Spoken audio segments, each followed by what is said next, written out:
Dwcs week 1 watch along. Here we go finally. Studio view, get the chat out, bring it back to mobile. Where's the chat? There's the chat. Where's the chat on YouTube? I keep forgetting I gotta bring it up. Let's bring this in. Let's go to YouTube here. Gotta make sure we get all this in. How's everybody feeling today? Can you put money on this? I have no clue. I'm not really into that realm of the world here, but I believe you can. I believe that they are there are odds up, yes, if that's what you're asking. How are y'all doing, boys? How's everybody feeling? Let me get the YouTube chat up real quick. It's annoying the hell out of me that we don't have the YouTube chat going every single time. What's up to Ilya's #1 fan? Justin Gaethje owned him, by the way. No, he did not own him. Justin Gaethje didn't own him. Fake stats. How's everybody doing, boys? How are y'all feeling? How are y'all feeling about the fights today? We're all chilling. Is the first dude from Dagestan? No, the first dude is not from Dagestan. That is not where we're at right now. Let me put this Instagram reel up right now, and I'm going to get the clock up for you guys that we're going to be going over with... Oh, we're going to have what? What are we going to have? We have a couple 5 fights going on today. I say don't ever see Ilya IRL because he will get a bit freaky. What are we talking about, bro? Mridul Saikia flyweight GOAT. He's about to get destroyed. He's literally about to get destroyed. It's going to be bad, bro. It's going to be bad. No, it's not going to be that bad, but it's going to be bad. Yeah, that's essentially where we're at right now. That's essentially where we're at.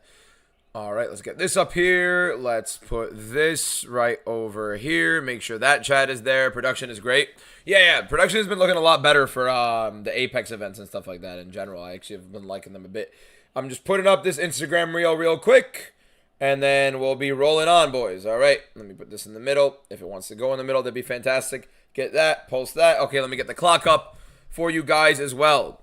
Abe is your cousin. Oh, I've been doing what's up, man.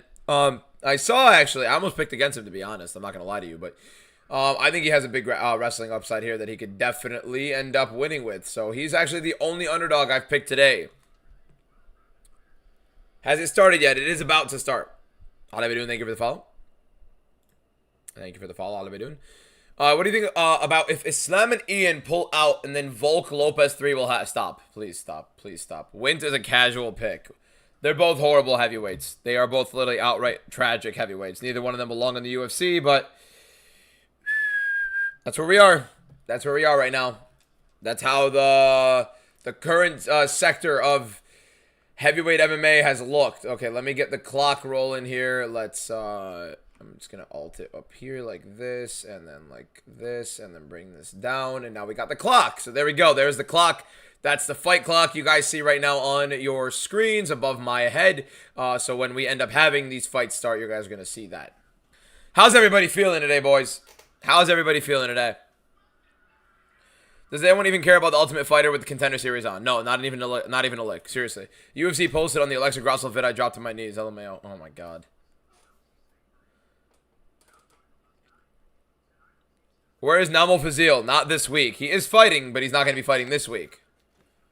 There are a bunch of different Dana White Contender Series week. There are 10 weeks of Dana White Contender Series, guys. First guy I've seen take El Sagir. It's a weird fight. I was almost against him on it. I'm not necessarily fully confident on El Sagir winning this fight. The thing is, like, his opponent is always throwing some big looping shots, leaving a lot of the takedowns open, and I do think El Sagir can definitely go into them, but it's live either way. If you want to watch YouTube, gives a free trial for Paramount Plus. Interesting. There you go. There's another shout. How was your day? I'm doing well, alhamdulillah. How are you? I swear to God, I just had a colder water bottle. Is this it? Nope. Is that it? Nope. Is that it? Nope. Is that it? Nope. This is it. There we go. See, that's the colder one. I'm just picking El Sayed because he's from Michigan. No. I don't think he's good. I don't think he's good whatsoever. I don't believe in him. Any promising honestly, I'm not even joking. I was almost about to pick the other guy, Escarrega, but neither guy's good. The only UFC level talent that you guys are going to see, the first fight, both guys are okay. Kudaman is like whatever. Mulumba and Tagliarulo are pretty solid. Mulumba, I believe, is a bit better, but I think both guys are all right UFC-wise. Bilal Hassan is 100% UFC level. This guy's going to be making a big dent in there. He's going to be very, very solid. WD, because I got popcorn and Cheetos on the side at 2 a.m. You know, you're not going to lie. Not going to lie. Popcorn sounds fucking incredible right now. Popcorn sounds insane. What's your ethnicity? I'm Lebanese. I'm Arab. I am Arab. Shit. Okay, there we go. We're good.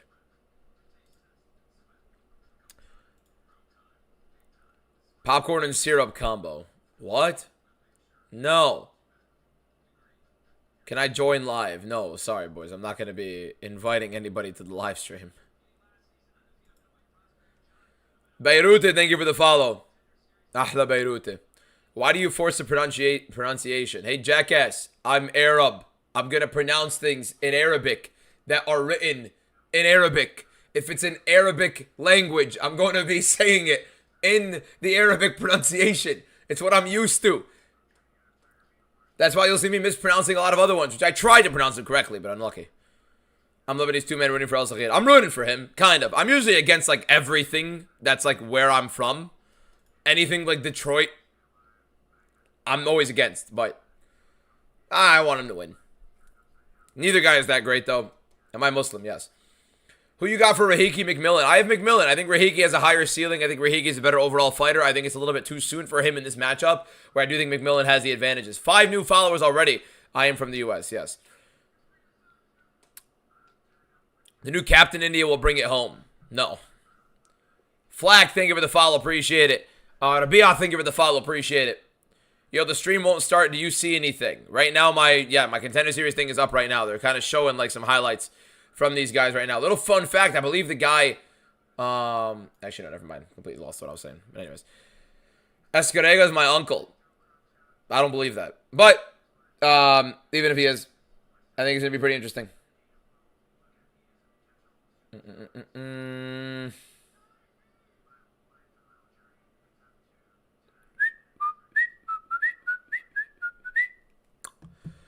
It said the 18th of August, Dana White Contender Series is on. Well, it is the 11th of August. The 18th, it'll also be on. That's week 2. Dana White's Contender Series is for 10 weeks straight.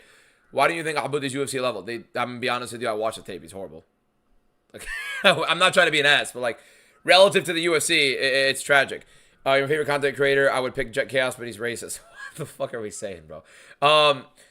I think he's good on top. He's a decent wrestler. I watched him in his recent fights. Like, I mean, he can be improving a lot. He's only 25 years old, turning 26, so he's still pretty young. But the problem with El Sakhir is, like, I watched him in, like, these grappling sequences. He'll have an underhook on the left side, try to escape on the overhook side, and ends up getting reversed in the clinch. It was very weird. Honestly, in general of his striking, very looping right hand, doesn't set it up that well. He likes to explode heavily, but at the same time, like, doesn't have it much set up properly. It's a weird look so far. Who's the best fighter here in your opinion? It's not even remotely close. Bilal Hassan is the best fighter here, not even remotely close. It's Bilal Hassan. Big Pimping, thank you for the follow. What a name. Now, when Bo talks in Arabic, I believe he is Lebanese, but when he talks in English, I would never believe that. Thank you. How do you think popcorn and hot sauce would be? I hate anything with my popcorn, unless it's like the ranch seasoning sometimes. Rede, thank you for the rose. Appreciate you. What about Namo Fazil? He's very solid as well. In terms of today, it is 100% Bilal Hassan. I think the only UFC level guys here are Bilal Hassan, Pagliarulo, and Mulumba. Those are the 3 UFC level guys. Anybody else may have like a tiny tenure there, but they're never going to be consistently winning in the UFC. Congratulations on the sweep last UFC card. Thank you so much, my guy. Appreciate you. If Bilal Hassan loses, do you think he'll ever bounce back? Yes, he's too good of a fighter to not bounce back from the situation. Ranch and popcorn is atrocious. Not ranch seasoning. Very different. Alfred, thank you for the follow. Almost at 10 new followers on W Shorts they got. Yeah, I like this. I like this start so far. Bilal Hassan, overrated bum. 0 ground game. He does not have 0 ground game. Mulumba looks like Tyron Woodley and Chris Barnett. He's starting to sharpen up a bit. Well, the ranch seasoning is crazy on popcorn. Yeah, it is. But at the same time, it's going to be like bloat central. You get ranch seasoning on your popcorn, you're putting up as much sodium as you possibly can in one sitting. So, why do you say Bilal Hassan like that? Because it's in Arabic. Fen, you're such an ass. Which day is Namo Fazil fighting? Week 2 or week 3, if I'm not wrong. I believe week 2, right? I think Namo Fazil is fighting week 2, right? Next week, right, guys? I never ate anything with my popcorn, but I think hot sauce would be fire, especially because of the less spicy food. So you're more of like a sodium guy. Bro said, why do you say it like that? Yeah, I just pull it out of my ass. What if Islam pulls out and we get Bilal versus Gary too? Please, somebody ban him. Whoever just put that in the air. What do you think about Abe? I'm thinking you're saying El Sagir.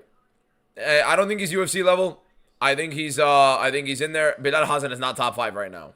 No, he's not top 5. The top 5 in flyweight are ridiculous. Boo, thank you for the follow. Appreciate it. He's definitely competitive in the top 15 for sure. Everybody go follow DBM Clips. Yeah, there's a new Clips account for me that started posting. Namo is next weekend. Namo Fazil is next week. Ilyas Boulade will be on also. Yes, there are so many. Look, if you don't know what Dana White's Contender Series is, right? If you are not familiar with Dana White, we'll see how Abe does today. Maybe it will change your mind.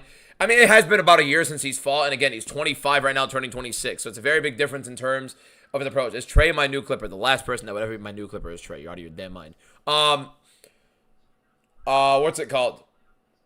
If you don't know what Dana White's Contender Series is, Dana White's Contender Series is the best guys outside of the UFC, for the most part, competing for a UFC contract. You see some of the best fighters in the UFC today that have come from Dana White's Contender Series. The UFC White House card had about half the card of fighters that fought in Dana White's Contender Series. And every single one of these fights are fighters who are fighting for a contract with as much as they possibly can fight with.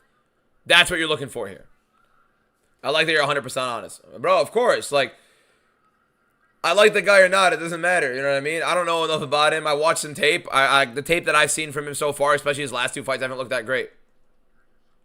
I gotta mute Fen just so I can actually, like... Fen, if I keep reading your comments and it's slop, you're gone for the stream. I keep locking in on it because I'm so used to you seeing your name. What time do they start? The first fight of the night is literally about to start right now. They're showing the tail of the tape right now of John Kuhneman versus Joe Cropshot. It's a fun fight. Kuhneman a lot shorter. Gonna be very interesting. Dana White's Contender Series is the best time of the year. 10 weeks of 2 fight nights for us every single week. You know how fun that is? We get Dana White's Contender Series every week for 10 weeks. So 5 fights every Tuesday for 10 weeks. Here we go. Clancy Jr. is also going to be here. 5 minutes for the first round of Kuhneman versus Cropshot in the UFC Apex. Stiff jab from Cropshot early. Kuhneman's going to be looking to take him down immediately, but Cropshot loves to play with the grappling. Big overhand right from Kuhneman to start. Oh, we got to fall. Oh, my God. I love Dana White's Contender Series, man. It's so freaking sick. Teep to the body right there for Cropshot. Big start for Kuhneman, landing big. Jab right there at range for Cropshot, trying to keep him at distance, but already backed up to the cage. Another jab for Cropshot, landing proactively. He's landing a lot of these jabs early on. Kuhneman struggling to close the distance right now, but he has landed some big shots himself. Deep to the body for Cropshot. Another kick to the body for Cropshot there, and another teep to the body for Cropshot. When will Kuhneman shoot his first takedown here? Get into the legs of Cropshot. There's a jab from Cropshot there. There's a right hand from Kuhneman entering. Misses that, but gets explosive and inside early. Underhook right there for Cropshot. Tries to trip up Kuhneman. Gets him to the cage. Threatening a little bit of a choke to the head. Doesn't have anything. Kuhneman reversing the clinch right now. An attempt with his underhooks. And he does reverse the clinch, but a knee to the body in separation by Cropshot. Cropshot having a lot of success early. Teep to the body from him as well. He is one of the underdogs I do believe can win today, but I don't believe he will. No. Patty versus Ilya is not confirmed. They're not going to just randomly announce that in the middle of anything with Dana White's Contender Series just starting. Let's not put that in the air for nothing. You'll get muted next time. Kuhneman now on the back foot here with Cropshot landing that jab big time. There's a left hook from Kuhneman. He's swinging heavy though. Both guys swinging slugs.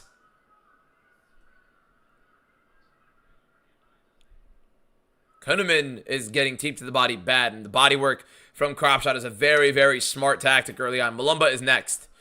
There's the right hand just missed from Kuhneman again. He is struggling heavily, and he hasn't really entered in on a takedown yet. Not a single shot on the legs for Kuhneman so far in this fight. If you guys saw in Cropshot's most recent fight, it took a lot of damage. Nearly got finished a lot of times in the feet, and this guy fought through and ended up getting a rear naked choke in round 2. It was a very solid showcasing of durability and just overall persistence from Cropshot here. And these teeps to the body work, and the jab have been landing big for him. Kuhneman lining up plentifully so far. Zeus the Beamer, thank you for the follow. Appreciate it. Indra, thank you for the follow. High kick attempt for Cropshot doesn't land. But Kuhneman really struggling to close distance here. Jab and a right hand right there for Cropshot. Cropshot, the more active fighter and definitely the more accurate fighter so far in this fight. There's a left hook for Cropshot and another body shot to finish off the combination. Another teep to the body for Cropshot at the end of it. This guy is going crazy. Unavailable and Tank Wagusa. Thank you for the follow. Right hand for Cropshot. Could have been just trying to land some big shots, but really, other than loading up, he hasn't set anything up. There's a big jab for Kuhneman, but he's trying to land the big right after. Seemingly already breathing through his mouth as well. First fight of the night so far, Kuhneman versus Cropshot. A big right hand for Kuhneman does get through. 2 minutes left in round one. Just a little over 2 minutes. No takedown attempts yet from Kuhneman. Another teep to the body for Cropshot. These go 3 rounds. 5 fights, 3 rounds each. Another good shot right there from Cropshot. Distance management is big for him. Big swinging shots from Kuhneman. A little thudding left hook early. Teep to the body right there for Cropshot. Constantly landing. I don't think Kuhneman loved that one. There's a jab for Cropshot again. Kuhneman seemed like he was talking a little bit. Another nasty teep to the body. Cropshot using that weapon beautifully so far. Beautiful employment of that weapon. Oblique kick did not do Shafkat bad. He came in with a torn MCL. Do not let Ian Gary lie to you and manipulate you on what happened in that fight. Oh, high kick attempt nearly for Cropshot. Slips. And now Kuhneman tries to go on top. Kuhneman doesn't want to entertain the grappling here, which is weird. He seems a little bit tired. Weird. It is working for me. Yes, it is working for me. Chris, thank you for the follow. Weird for Kuhneman not wanting to engage in the grappling at all, where it seems like the main thing for him. Reminds me of Ilya when he fought. No, good lord, no, not even close. There's an outside look. Cropshot is just fighting with a much better overall technical proficiency. Feints teep to the body. Right hand misses in the left hook. Misses. Kuhneman ducks under it. Tries to return. Doesn't land anything himself. Overhand right there for Kuhneman. Doesn't land either. Kuhneman now getting backed up to the cage. And another teep to the body. I think Kuhneman's struggling heavily with that body work. We could see Cropshot putting it on him a little bit later. Could I send you money for some eats? My man, no. I'm not God. Dan, thank you for the follow. Appreciate it. Overhand right just misses badly for Kuhneman there. Just lands on the body of Cropshot trying to go forward. Now, he has the clinch, reverses it with his left side underhook, but also Cropshot with his left side underhook. 10 seconds left in the round. Cropshot misses that knee. And here we go. Spinning back fist attempt from Kuhneman, way too off range. And there we go. Round one has ended for Kuhneman versus Cropshot. And Kuhneman is getting battered at distance badly. So far, so good for Cropshot early on. Ortega did not pull out. You guys got to stop with that shit, man.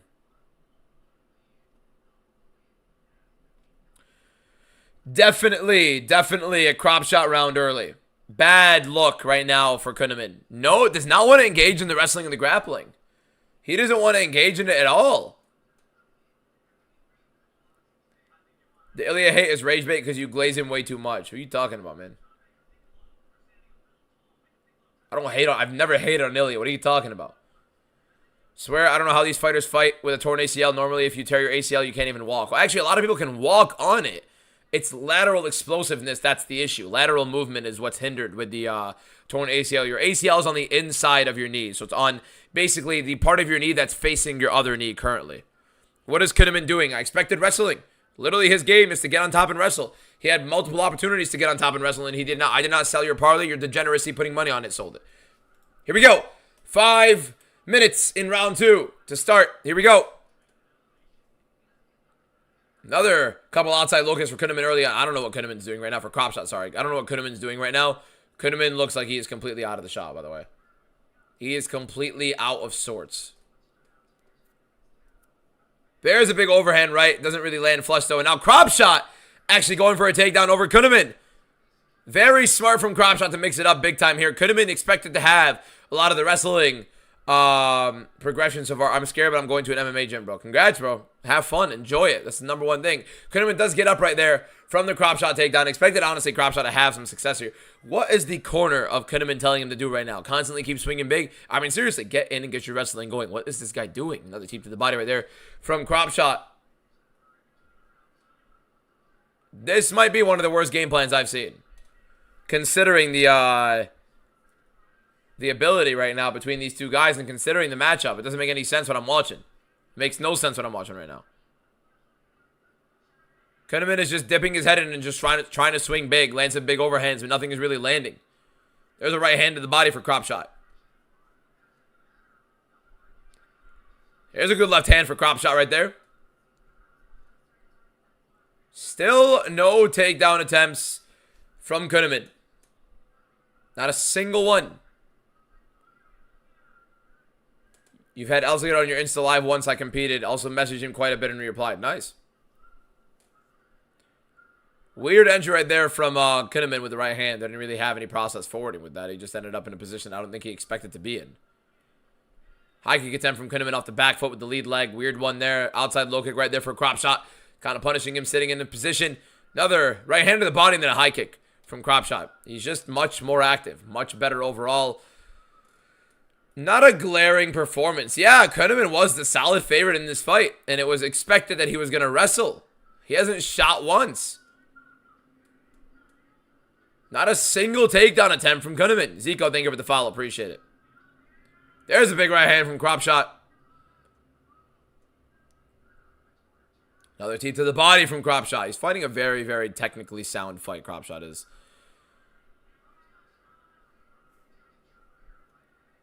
There's a big shot in combination from Crop Shot, the right hand and the left hook.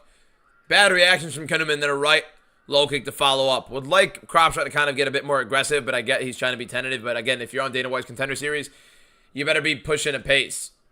How late am I to this card? We're on the first fight of the night. Last round. I don't know what just happened. If Kuhneman just hurt him or not with the right hand, but weird fall down from Crop Shot there. It looked like he just kind of slipped off of another leg kick that he ends up going low in. I don't know why Kuhneman is just not engaging in the wrestling. I don't know why he refuses. Neither guy is UFC level. Yeah, I agree. Neither guy is UFC level. At all. Kanye Agmosavleti, thank you for the your awesome gifts. Thank you for him. Another big right hand right there for Crop Shot. Crop Shot is dominating this fight. Kuhneman not really engaging in anything of sorts. It's a weird, weird performance from him. You watch the tape on Kuhneman, he's wrestling a lot. Like, he's getting these opponents down. He's getting on top of them, and he's landing these big ground and pound. There's a big right hand from Kuhneman there landing on Crop Shot. Good encounter, but again, just a weird performance from Kuhneman overall. 18 new followers already on TikTok. If you guys are not already following, 2 more for 20 more followers on the live. Kuhneman right now, there's a big combination. Let's see how he can end up doing later on in this fight against Crop Shot. Let's see if Kuhneman actually gets something going here. But so far, it's been another good Crop Shot round. Some moments from Kuhneman, but nothing crazy. Body kick right there, attempted for Crop Shot, blocked by Kuhneman. Jab from Kuhneman right there, and Crop Shot gets a little bit whiffy on those shots. Another big high kick for Crop Shot. Looked a little bit labored. Maybe pulled off away from it. Sean Smith, thank you for the follow. Thank you, Sean. My guy, appreciate you. So far, another Crop Shot round, it looks like. It's probably going to be a Kuhneman. Oh, big right hand right there for Crop Shot as Kuhneman comes in. So looking like Kuhneman is going to need a finish in round 3. Is a pretty sizable favorite to start off Dana White's Contender Series 2026. Only reason I hate on Ilya because you always glaze him. Don't give a shit. Saying it keeps me up all night. And please, it's funny because you get paid. That was a funny one. Coming in this last round, you got to start wrestling, bro. The thing is, like, setting up a wrestling entry and trying to work with your wrestling from round 3 is just a little bit weird considering you're down. You're trying to win minutes at that point, but you also need a finish. The guy's going to be holding on to him, and it's not like Crop Shot's any slouch on the ground either. So if he's going to be wrestling in this round 3, I mean, I actually don't see much of an output or an outlook for victory right now. 1-1. Where the hell do you get 1-1 from? It's Crop Shot 2-0. We all know that. Not even a conversation, really. Clear as day, it's a Crop Shot 2-0. What do you mean 1-1? What do you mean 1-1? No, I'm not having Trey in the live today. Have a good one, Trey. Bring your alts. Second round is close. Those slips look bad. I mean, sure.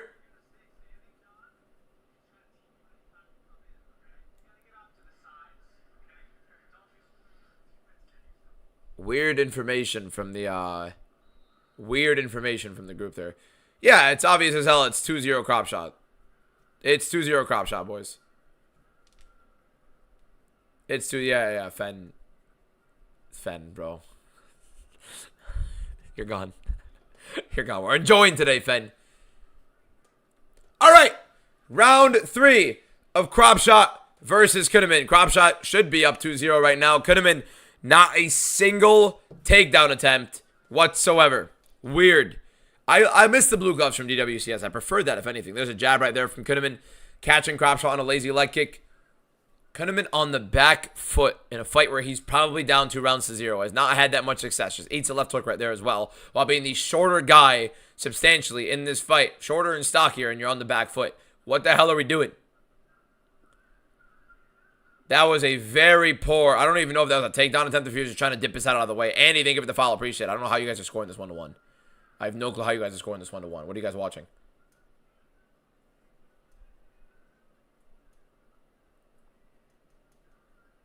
There's a big shot right there for Cropshot.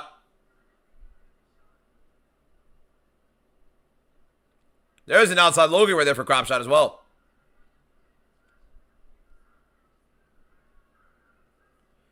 It's a good right hand right there for Cropshot as well. Another jab. Much more active fighter, much more proactive fighter, much better overall combinations. Right hand, then a shot to the body for Cropshot. Both guys exchange jabs. Why has Kuhneman not shot a takedown in this fight? Uppercut right there for Cropshot, just misses. But keeps Kuhneman on the back foot, backed up towards the cage. Kuhneman tries to back him up, but Cropshot doesn't leave anywhere. Left hook right there for Kuhneman as Cropshot enters. There's an overhand right that misses for Kuhneman. He tries to initiate the clinch and immediately gets out of it. It's like he fears the grappling with Cropshot there. Big shots for both guys land. Left hook right there for Kuhneman. Breathing heavily out of his mouth since the first round. Not a single bit of instruction from the corner to grab. Do I have a Discord server? Yes. I have to promote it. I have to get it promoted. Right hand to the body for Cropshot. There's a right hand to the body. Right hand up top, actually, for Cropshot there. Has Kuhneman backed up to the cage. Another right hand for Cropshot. Kuhneman trying to swing big. Nothing landing. There's a big right hand that lands for Kuhneman just a little bit. I think it's 2-0 for Cropshot right now. Finally, a takedown attempt for Kuhneman, and he gets it. Why he took so long, I have no idea. But now he is in a heel hook attempt of Cropshot, but a little bit overboard. Did Cropshot jump over it right now? Kuhneman, again, just horrible overall control. He should be wrestling the whole fight. He got him down immediately. Overshot that one a little bit, and Cropshot ended up trying to grab a leg and reverse the position. But he got him down the one time he shot a takedown. That's kind of what we expected from him, and he just isn't shooting. Is it alright if you join? You're like 2,000 some people in it. We'll get it promoted very soon. I've had it in my bio for a while, but I'm going to end up getting it out soon. There should be like a link tree somewhere in some of my videos. Left hook right there for Cropshot. Couple outside low kicks exchanged for both guys. Keep to the body for Cropshot. Good jab right there for Cropshot. Kuhneman should wrestle again. Combination right there for Cropshot. Just trying to melt Kuhneman here. 47 strikes to the body unofficially to 1 of Kuhneman's. So insane for Cropshot, the body work that he's employed so far in this fight. Kuhneman is tired. Both guys are feeling the wear, but you definitely can see Kuhneman tired. Big right hand right there from Cropshot. Abe also hit us from Lebanon, yeah. There's a 1-2 from Kuhneman. The left hook does not land. Is Dana there tonight? Dana's going to be at every single Dana White's Contender Series. It's literally Dana White's Contender Series, so yeah. Cropshot constantly marching forward. There's a bit of a combination right there from Kuhneman. Cropshot keeps the pressure, trying to fight the hands there. Maybe land a knee. And nothing there. It's a bad fight overall from Kuhneman in this fight. Again, 1 takedown attempt. It was like, what, mid-round 3? Weird approach for him. Horrible game plan. There are a bunch of shots right there for Cropshot. There's a takedown attempt again from Kuhneman. And look at that. He does get him down, but a good sprawl from Cropshot there. Just a little late for Kuhneman so far to try to get it. 45 seconds left, and he has the back of Cropshot. Let's see what he does with it. Cropshot reversing, trying to roll. Body triangle immediately for Kuhneman. Again, why he did not. We've had a Lebanese fighter in the UFC. It was Khalid Taha. Now, Kuhneman gets reversed off of that body triangle. I mean, Jesus. Oh, armbar. What a transition. Honestly, Kuhneman looks horrible in this fight. And there's an armbar probably to finish it off for Cropshot if he separates the grip with 15 seconds left. Does he get the armbar? He does get the armbar. Is he going to be able to finish it? Kuhneman trying to bend the elbow to avoid it. He might break the arm. He might break the arm. Oh my god, he might break the arm. He broke the arm. He broke the arm. Kunaman's arm is broken. Oh my god. He broke. That arm is broken. There's 100% of breaking the arm. That arm is 100% broken. Oh my god. A Kunaman looked. Yeah, my name's Ahmed. Yeah. Kunaman looked horrible. That arm, 100% broken. Cropshot just guaranteed himself a contract, which was pretty sick. He's a fun fighter. And if you guys watch Cropshot in the regional scene, he puts the pace on, that arm is broken. That arm is 100% broken. It's gone. That arm is gone. That arm is 100% gone. I mean, kudos to Kunaman for not tapping, but I mean, he lost that fight. He lost that fight all 3 rounds. It's a very... Can't really say fraud checked. It's not like either guy was really a highly touted prospect. You know what I mean? I did say this was one of the fights that I did expect. Not expect, but I did think an underdog could win. Didn't expect it to, though. I thought Kunaman was going to wrestle early. I thought he was going to wrestle early. But that arm went gone. Do I know these fighters previously? Not until I started watching the tape on them. But yeah, there's no way that arm isn't broken. You guys saw the way it was kind of bent later on in the fight. Right after he let go of it, you could see the way the arm was broken. It looked 100% broken. We're about to find out right now. We're about to find out right now. Oh, they're going to show it again. They're going to show it again. The one thing I'm not good with is limbs. Limbs is like the one thing I can't look at getting snapped. Like, even just small appendages like fingers, anything to the eyes, like sharp pains and the limbs, appendages. I can't do it. That arm is gone, boys. Oh, man, come on. That arm is gone. Yeah, Dana, same, bro. Ah. Nasty, nasty, nasty armbar. Could have been maybe with the worst possible game plan ever. Omar Haas, thank you for the pop.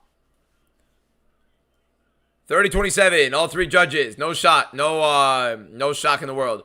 Looked like elbow went out and then back in when he stood up. Yeah, so maybe it isn't broken. Why? He thought he won! He thought he won! He actually thought he won! He thought he won! He actually thought he won! He was surprised! He was surprised! I can't believe he was surprised! That was 3-0 Cropshot. It wasn't even close any round. Are we serious? This guy thought he won the fight.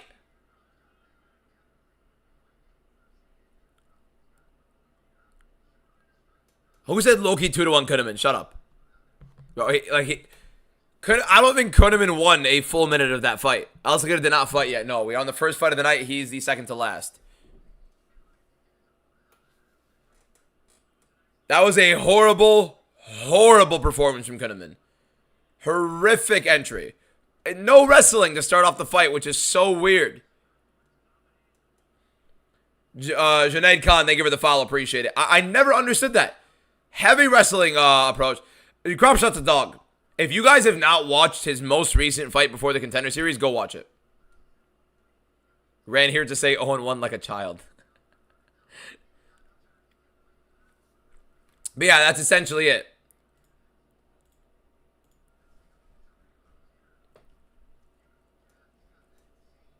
Yeah, could have been no wrestling early on in the fight. Made no sense.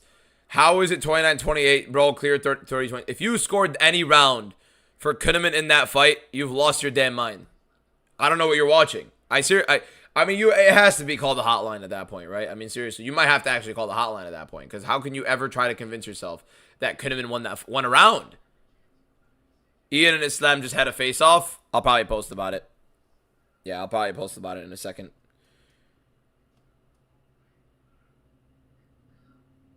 Let me see if Ian Gary and Islam Makhachev actually just had a face-off or not. I'll post about it after. I watched the tape. Could have been a much better overall heavy top pressure wrestler. Oh, we do have a face-off. Ian Gary, Islam Makhachev, first ever face-off. Here we go. I could probably get a better picture than what they have right here.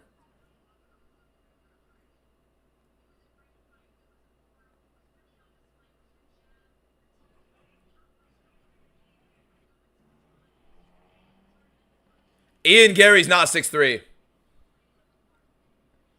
Ian Gary's not 6'3".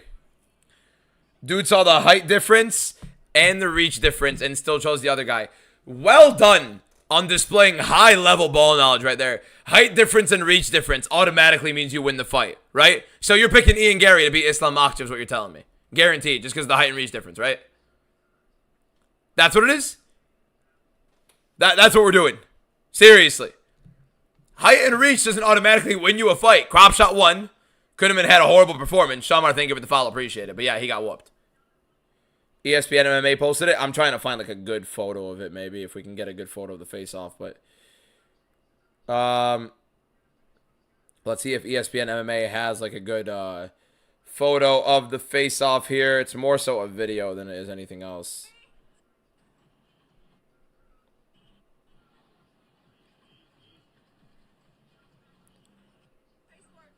There we go. That's like the best we're going to get of it, so.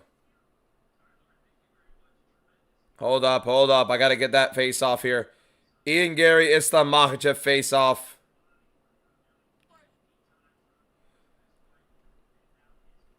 I'm about to post 2 TikToks right now then. Actually. Aziz, yeah, after.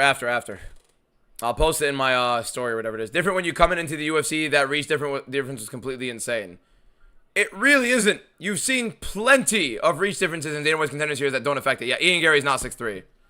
I promise you Ian Gary's not 6'3". Somebody's lying about their height. Whether it's Ian Gary or Islam Makhachev.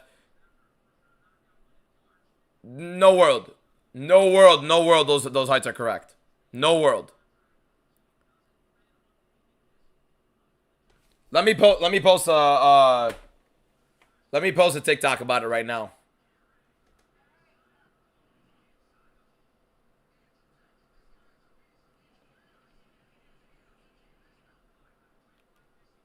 All right, okay.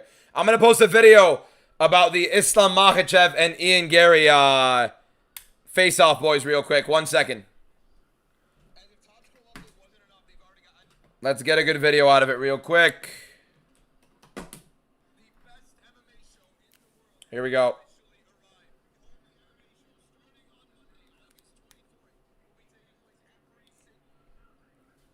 So Ian Gary and Islam Makhachev just took what's it called? A video or a face-off. Ian Gary versus not versus dumbass. All right, here we go. Ian Gary and Islam Makhachev just had their first. No, I don't want to start. I want to start with Islam Makhachev. Islam Makhachev and Ian Gary just had their first ever face-off, and somebody's lying. Or should I start with somebody's lying here? I think I'm gonna start with somebody's lying here. All right, not all right. Sometimes I completely mess up my entire entry on these videos, and I look like a complete dumbass recording them. Yeah, this is how it looks right now. Half the time I'm recording a video, I look like an idiot cussing myself out. This is what you're looking at. All right, here we go. Nah. Somebody's lying here. Islam Makhachev and Ian Gary just had their first ever face-off. And in no world is Ian Gary 6'3". Either he's not 6'3" or Islam Makhachev is not 5'11". Because in no way is this a 4-inch difference in height. Somebody is lying to us. One of them or the UFC or someone. Look at them standing side by side, even at the angle. This is not a 4-inch difference. You could not convince me otherwise. The height reach, no. The height advantage and reach advantage for Ian Gary is nowhere near as big as people are making it out to be. This is going to be a much easier fight for Islam Makhachev than everyone could even imagine. He is going to maul Ian Gary. Honestly, on the feet, it's probably going to be a lot closer than people expect it. This man is going to be trying to keep it at distance, on the back foot, and keep Makhachev at range. He's not going to be able to do all that. I'm sitting here trying to convince myself that Ian Gary... No, not me trying to convince myself. There are people trying to convince you that Ian Gary is going to be the much better kickboxer in this fight. He's going to be the much longer fighter. I swear to God, this guy had to have been lying about his height. And honestly, if you were going to put it on who I believe would be lying, Makhachev or Gary, yeah, it's probably Ian Gary. Let's be honest with ourselves here.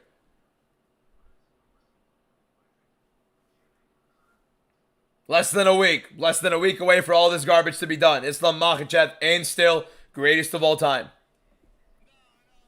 All right, I think that's good enough.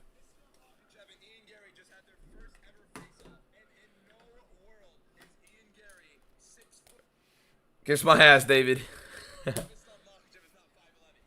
Need more Kahoot. We did Kahoot yesterday. What are you talking about? Okay, hold up.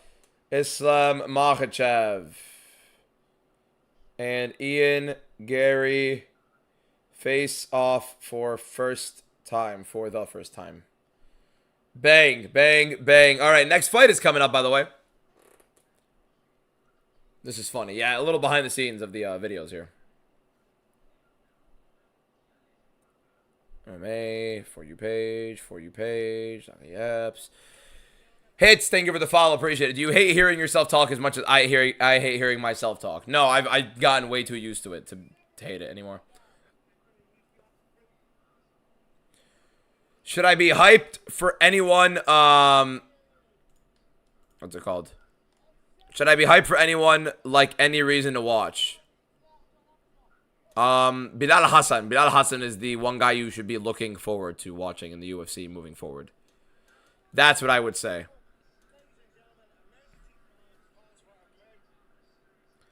That's the guy to be watching.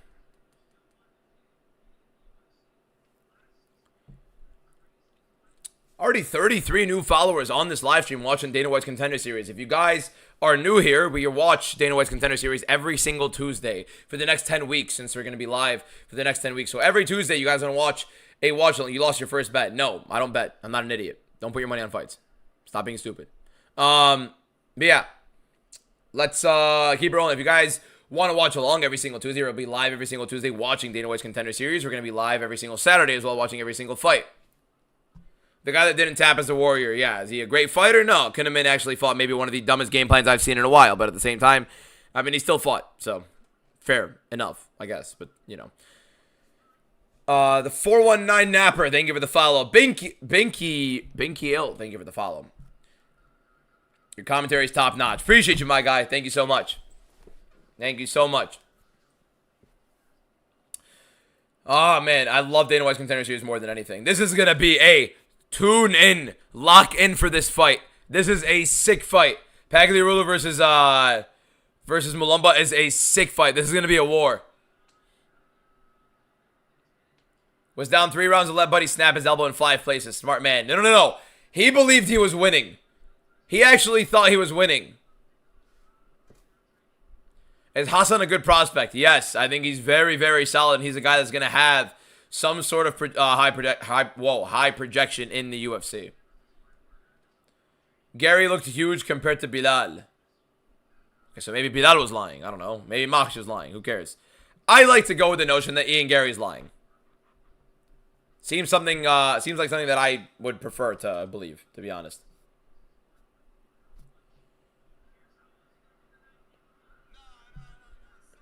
There is no way Cropshot gets signed. With the armbar attempt and stuff like that, he will be signed. I doubt Cropshot doesn't get signed here. Bilal is pure wrestling, really better than Khabib and Islam. Motherfuckers trying to convince me that Bilal's pure wrestling is nowhere near them. What the hell are you talking about? Motherfuckers trying to convince you. Nobody in the world is trying to convince you that Bilal Muhammad is better wrestling. They're lying to you. They're trolling the hell out of you. Nobody in the world, in their right minds, not even Bilal Muhammad included, believe that Bilal Muhammad is better wrestling than Islam Makhachev and Khabib. Anywhere near the realm even. Nobody believes that. Second fight of the night is Tom Pagliarulo versus Ananias Mulumba. It's going to be a sick fight. I cannot wait. Mulumba is right now. Everybody's been looking forward to this fight. It's a very, very sick fight for this card. I cannot wait. Let's keep it rolling here, boys. Here we go. Mulumba, Pagliarulo. Here we go. Round 1, 5 minutes to start, and here we go.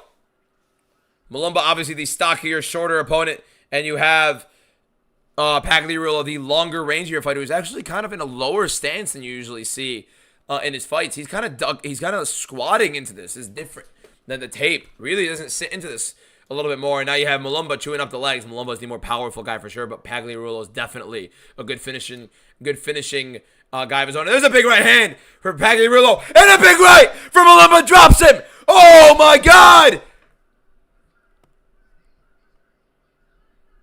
Pagliarulo lands a right hand with Mulumba tripping. Mulumba counters it immediately as he gets back up with the big right hand and drops Pagliarulo. What a start! All within the first 30 seconds.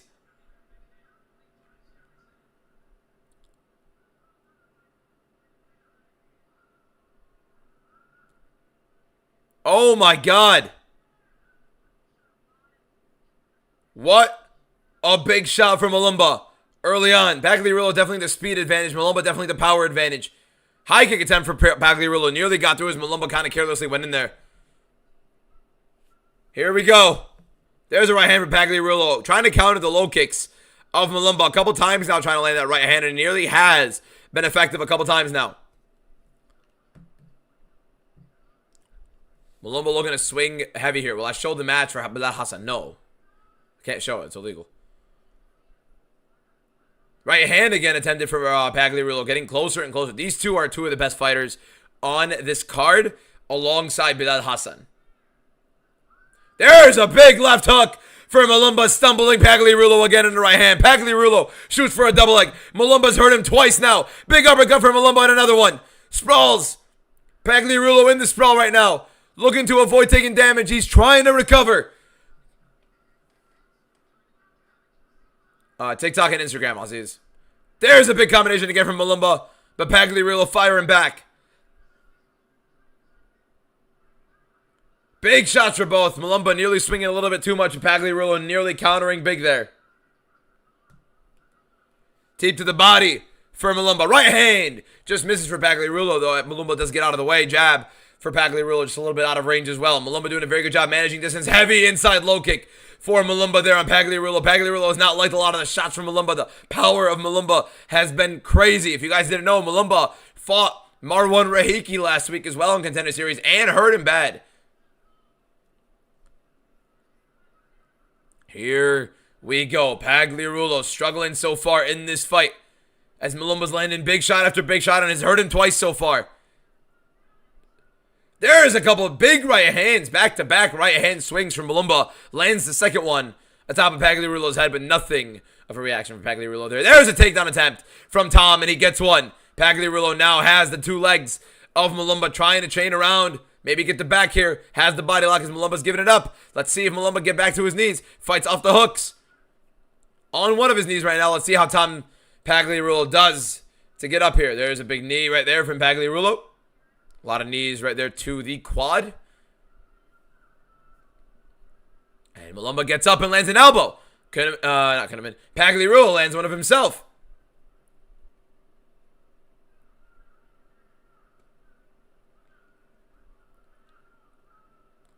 There's another big right from Mulumba. Deep to the body from Mulumba there, trying to set it up. Pagliarulo's eating some of these. Let's see how long this fight can go. Good right hand to the body for Pagliarulo. Can Mulumba keep himself going for 3 rounds, swinging this heavy, with how Pagliarulo was taking a lot of these shots and landing a good amount back? Couple low kicks right there for Mulumba, an attempt.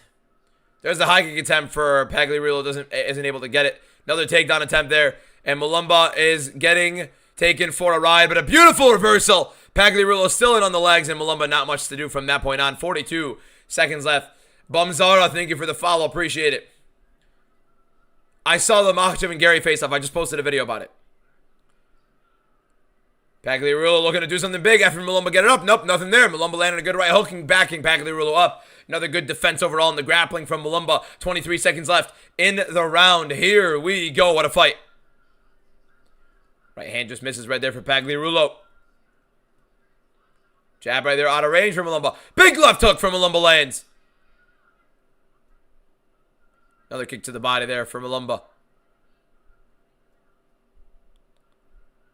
There's a single leg right there from Mulumba. Has one on Pagliarulo, but didn't really go and commit to it. There's a big round from Malumba to start off the fight. This is one of the better fights on the card, so stay locked in, boys. Is Pag cut? I see a bit of damage on the eye. I don't see blood.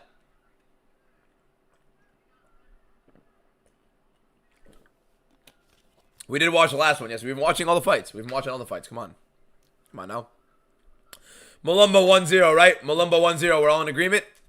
Hassan win. I think he wins next fight. Yes.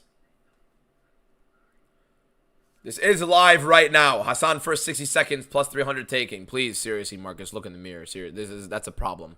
To consider putting money on somebody to finish a fight within 60 seconds. That's a problem. After this round, what's your prediction? I reckon I still believe that Malumba is going to be winning this fight. More than likely by decision. I do feel like he slows down. He could definitely knock him out. Somebody said not a Malumba round. You've lost your damn mind. It's a very obvious Malumba round.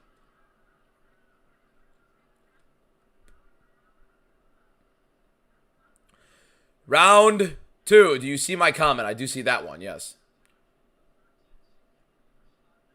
I'd say Gary probably 6'1" because that's what Shafkat and Pratz's heights are. Maybe. Fight, are you ready? Fight, are you ready? Fight! Here we go, round 2. If you guys know what referee says that, let me know. Malumba in here after landing some big shots. 2 right hands right there from Pagliarulo landed. Let's see how Pagliarulo recovers after that round 1. A couple big shots from Malumba dropping him. There's a big uppercut from Malumba. Pagliarulo is game, though. Weird. I don't understand the lower stance from Pagliarulo in this fight.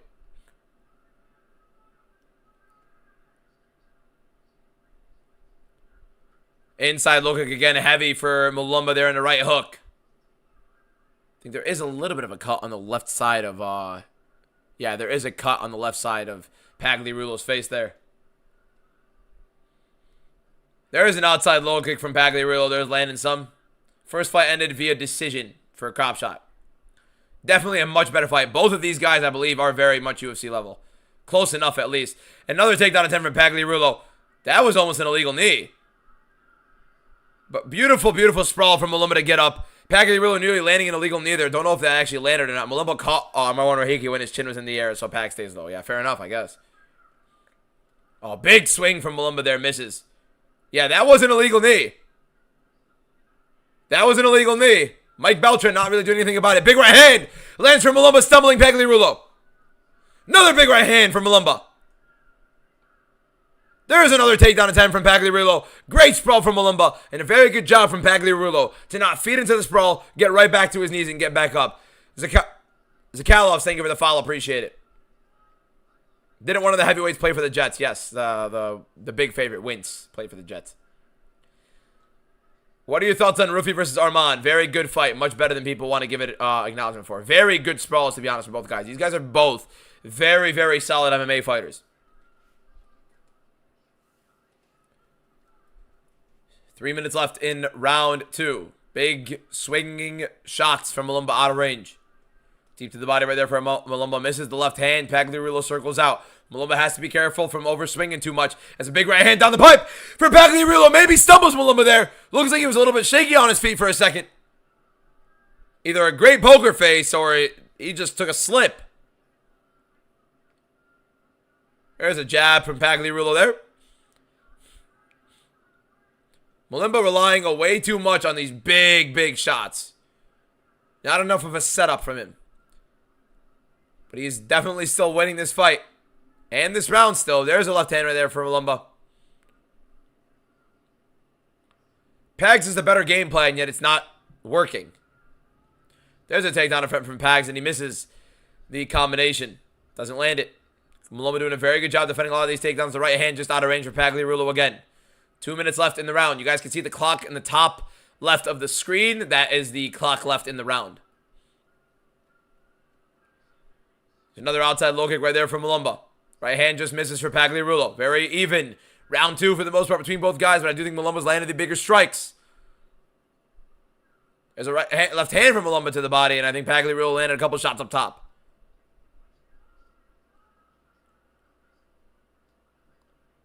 There's a right hand for Pagliarulo again.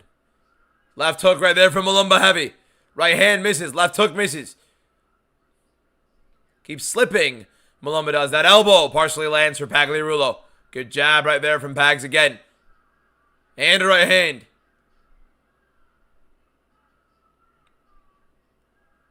Jab out of range for Pagliarulo there. There's a big right from Malumba, but misses big with the left. Jab from Pags. This could be a Pags win, boys. There's an inside low kick from Malumba, but they... I mean, okay, never mind, no time. Allah, thank you for the follow. Appreciate it. Allah. Malumba looks tired, man. There's a big elbow from Pags. Malumba's swinging wide a lot now. There's another big left hook, but again, he's swinging wide. Combination. He's digging deep, though. Good jab from Malumba there. There's a right hand right there from Pags. Circle. Another big left from Malumba. Marching forward. I think Malumba noticed himself getting tired and has dug deep. Uppercut lands for Pags. There's a right hand for Pags. Malumba is just swinging big and missing a lot. There's a kick to the body from Malumba there. Big left hand from Malumba. Footwork of Pags, making him frustrate a little bit. There's a knee from Pags. What a round. Spinning attack from Pags as well. Could be 1-1. Could be 1-1. Could be 2-0. Tough round to score. I'd probably give it to Pags. Probably 1-1 right there. Probably 1-1. Could Hassan win by KO? Yeah, I would reckon he can.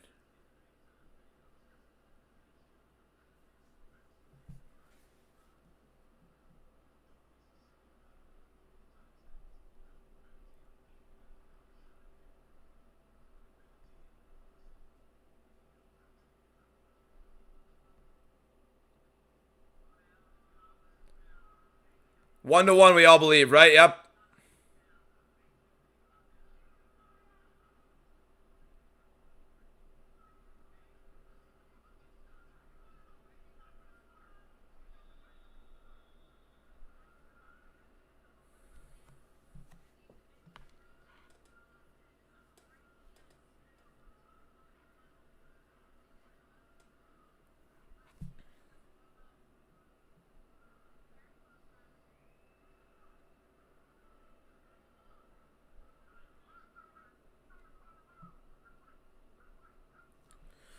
Here we go, round 3 of Pags versus Malumba. Pags seems to be picking up the pace here in round 2, winning that one. And it looks like it's 1-1 going into round 3 with Malumba seemingly fading. 2-0 is very possible, but I doubt it. What's your opinion on Namo Fazil? He's good.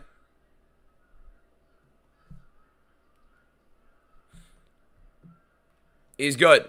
Definitely UFC level. One of the better fighters on the Contender Series this season for sure. Outside low kick right there from Malumba. Another outside low kick right there from Malumba. Another attempt right there, but misses that one. There's a big right hand and a left hook from Malumba. Startles Pagliarulo. Pagliarulo in on the takedown. Very, very smart from Pags, but he ate a very big one. I see everyone saying Makhachev's wearing hype boosters. Yeah, a bunch of freaking idiots completely coping on that one. Pags is maybe in on a choke here. Malumba defending it. But a massive combination from Malumba. Immediate takedown attempt from Pagliarulo off of that. This is a big takedown from Pags, wearing on the cardio of Malumba after Malumba lands a giant shot.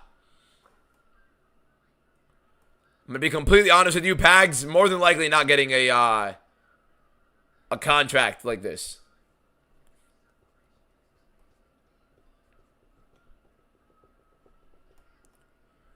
Malumba hurt him bad. Landed a giant shot. But from there...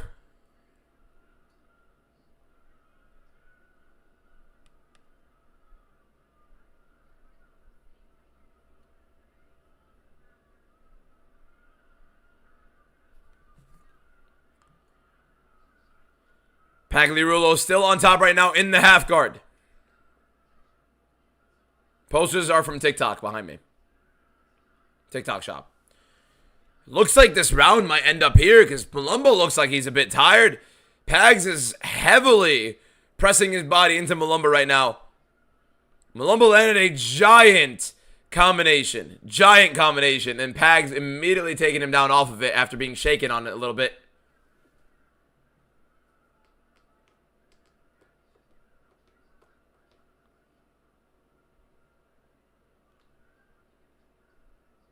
And right now, Pagliarulo on top. Landing some elbows. Mulumba slowing down now with Pags in mount. Mulumba gets back to half guard. Unable to get out from bottom here. And it's probably going to be a big problem for Mulumba. Losing another Dana White's Contender Series fight. Wow.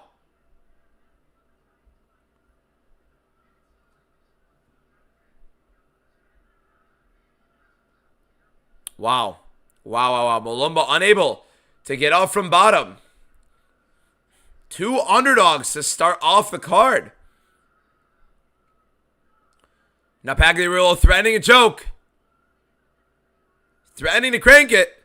Could be bad. Mulumba doesn't love it. Not comfortable in the position. And he fights it off. Dwcs Saputra, thank you for the follow. Appreciate it.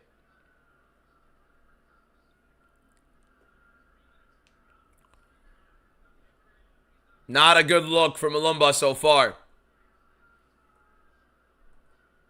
Minute 18 left in the round. Seemingly a Pagliarulo fight if they give him round 2.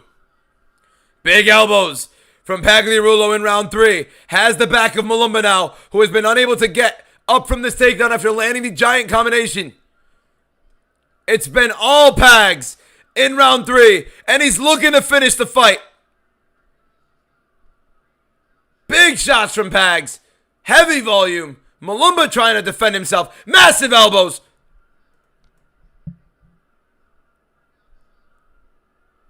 This might be it. The choke is going in. And he stops the fight. Oh my God. What a freaking comeback from Pagliarulo. What a comeback from Tom Pagliarulo. Hurt twice in round 1. Round 2, pretty close round. Could have gone either way. And then in round 3, gets cracked heavily. Big combination. And then Pagliarulo just gets the takedown and absolutely dismantles him from that point on. What a fight. What a comeback from Pagliarulo. Look at that big combination from Mulumba. Points at him. Gets cocky. Taken down immediately. Immediately taken down. Wow. He was minus 500 after round 2 because of the pace. It's really mainly because of the cardio. He was down. He was either down or it was tied. That's the thing. Yeah. Huge win for him.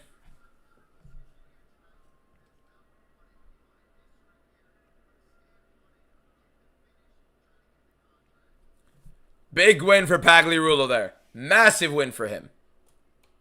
UFC is scripted. It's not the UFC. It's Dana White's Contender Series.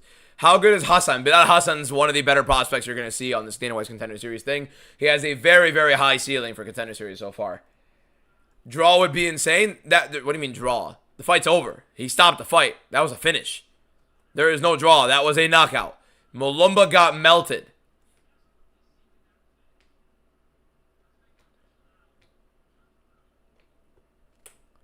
How long until the main event? 3 more fights. 3 more fights. We've been live for a little bit over an hour. Kind of a little bit of I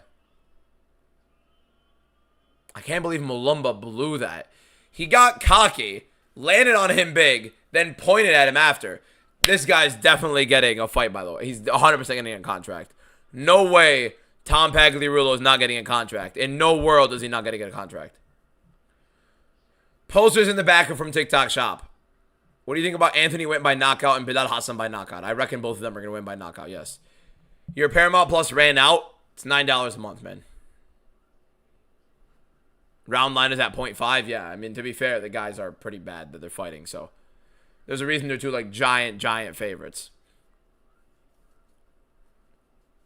Denver MMA on top right now. Roy Val and Justin. Yeah, fair. I mean, they're cooking right now. Another kid from, we are 0-2. Not a great look so far. Sad prediction. Mulumba looked good. He just got ended up gassing out a little bit. Hurt him big in round 3 and then just pointed at him. Is there going to be a commercial break or straight to the next fight? Well, we're on a commercial break right now, so I hope that answers your question, unfortunately. $9 is a lot. If you're watching the UFC 4 times a week, 4 times a month, what else do you spend $9 on 4 times a month? Plus, you also get, you know, what? Dana White's Contender Series. Dante, thank you for the follow. Appreciate it. How are Islam and Ian the same size? Because Ian Gary lies about his height. 2 underdog wins straight. 2 straight underdog wins. Wow. Those were the 2 better underdogs on the card so far, honestly. So, fair enough. Aaron Marcelo Rios, thank you for the follow. Appreciate it. Aaron, you are follower number 49 on the live stream. One more person to click the follow button in the top left. We'll have 50 new followers on this TikTok live in just over an hour. 15 for the athletes for $9. Food sounds amazing right now, not going to lie. I'd love to get some good food.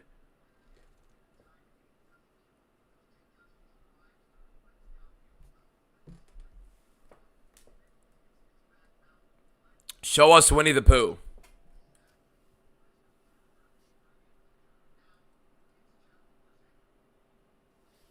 He's the GOAT, isn't he? Should I get a burrito, boys? No. Can Lopez be lightweight champion? Lightweight? Hell no.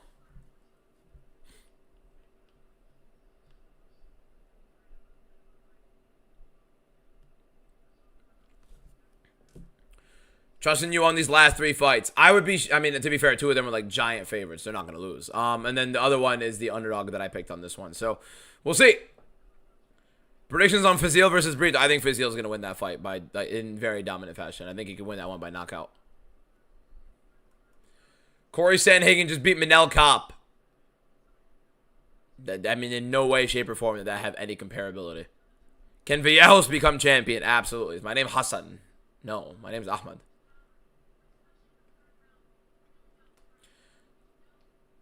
He's not good. Panic wrestled because he was scared of Malumba's power.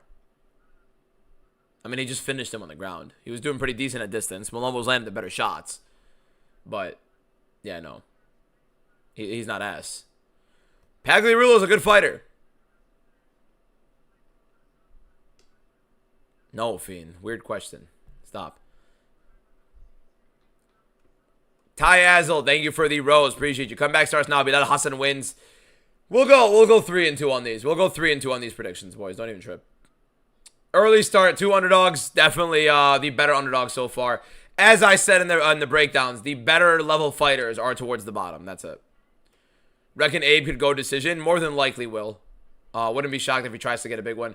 What's your take on Escarrega? He is good volume. Likes to put on a very big overall set of combinations in the fight. He's probably going to try to break Alston down throughout the fight, but Alston, I believe, is a much better wrestler, much better heavy on top. I think he's going to be landing those big shots early.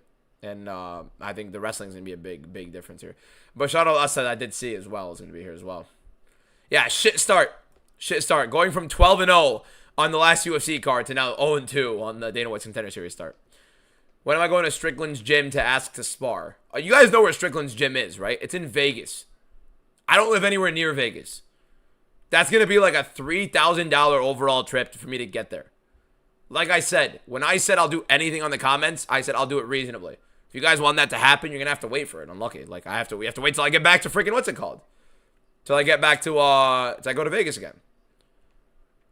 I'm not going to plan a whole Vegas trip just to go spar in Extreme Couture. Did you see the face-off for 330? Yes, I posted a video about it. Alciguero's been fighting cans. To be fair, so has Escarrega. They've both been fighting complete horrible level competition. Like, really, really bad. $3,000, no rich. What are you talking about? You'll pay for it. Only Dana White Contender Series that was good was John Park. No, what are you talking about? Only good one was. Sean O'Malley was on part of Dana White Contender Series. Mauricio Huffy was. Jean Silva was. Carlos Prates was. Tommy McMillan was. There are so many top-level guys from Dana White's Contender Series. So many. Ian Gary really has a pea head. The face-off show. Yeah, Ian Gary's head is like small. He has a very small head.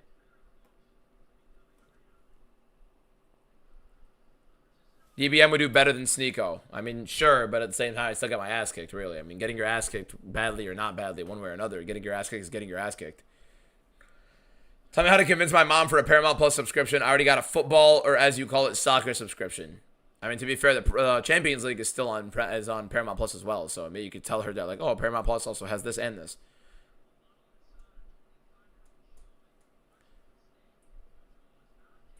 And Bilal Hassan now making his debut with minus 5,000 favorite. Jesus, bro. Holy hell. My God.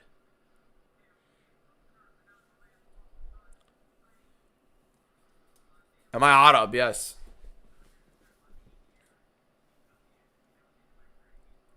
My cousin said he has Ian Gary for 330. Do I slime him? Your cousin's lying to you.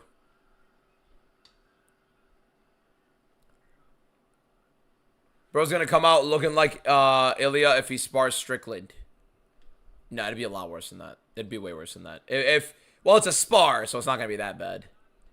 But I'll probably get a good cut and probably a good, very, very good bruise. They literally just displayed it right now. Bilal Hassan is a minus 5,000 favorite in this fight. Bilal Hassan is the next fight. He's coming up right now. Do you think Chanko deserves ranked 15 opponent next? He just fought a debutant who was 24 years old coming in on short notice. Why would Chanko be deserving that? Think you go 3-2? I mean, I'm getting 2 guaranteed. Wint and Hassan are winning. It's all about, honestly, the co-main event. Give me a phone when Bilal walks out. I'm not calling you, bro. Who are you? What are you talking about? Give you a phone.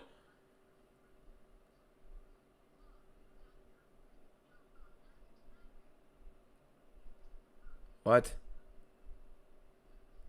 Huh?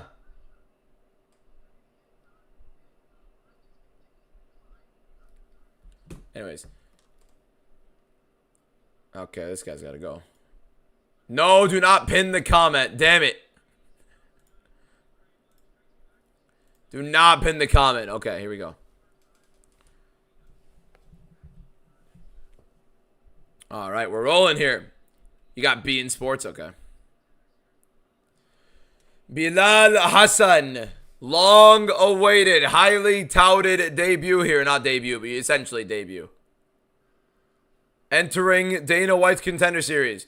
You're new to the UFC. How does the DWCS work? So, DWCS is basically a tryout, essentially. It's an official fight. No matter what, it is an official fight. It's not an exhibition. 3 rounds, and these fighters that have been fighting on the regional scene and other promotions are going to be coming on to Dana White's Contender Series to fight, and if they win, they more than likely get a contract. But if it's a boring win, or if it's not as effective, or if it doesn't convince the UFC that these guys are UFC level, then the UFC are not going to give them a contract. But essentially, the UFC bring on these big, explosive, young, entertaining, fun guys that they have, or just the top-level guys that they have on the regional scene, and they're going to bring them in to basically have this tryout here. This is your showcase to try it.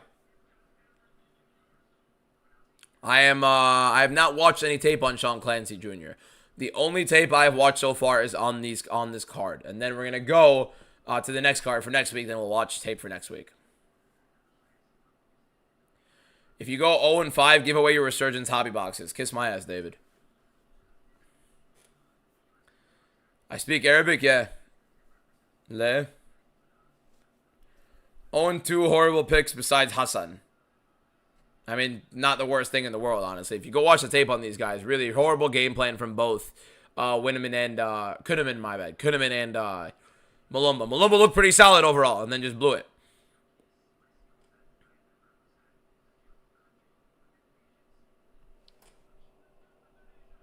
Is that a Shamsi?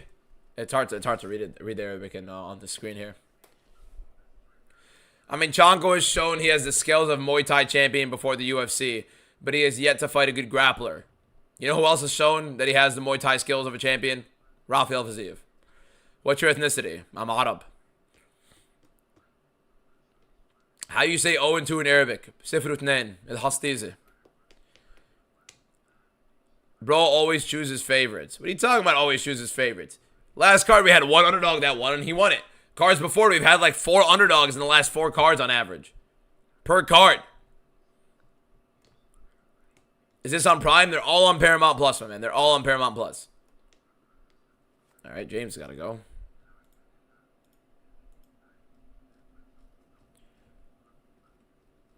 Al-Sagir striking is suspect. Are you expecting him to be able to wrestle for 15 minutes? I expect him to get on top with the wrestling and do some damage there, honestly. I'm not expecting either one of these guys to be able to have some ridiculous success anywhere in the fight. Neither guy really has any great level of MMA, so I'm not going to be expecting some high-level stuff. But here we go! We got Bilal Hassan coming in right now. Very, very confident this guy is. Alfie, thank you for the finger heart and the overreact. How does Al-Sagir win? I feel like the physicality and the wrestling is going to separate for him a little bit. I do think Escarrega could definitely break him down later on in the fight. So the later this fight goes for Al-Sagir, the worse it's probably going to end up looking with the volume that Escarrega is going to be putting on him. So that's my only shakiness with that fight. That is my least confident fight on this entire card. Granted, I'm 0-2 so far, so don't listen to me.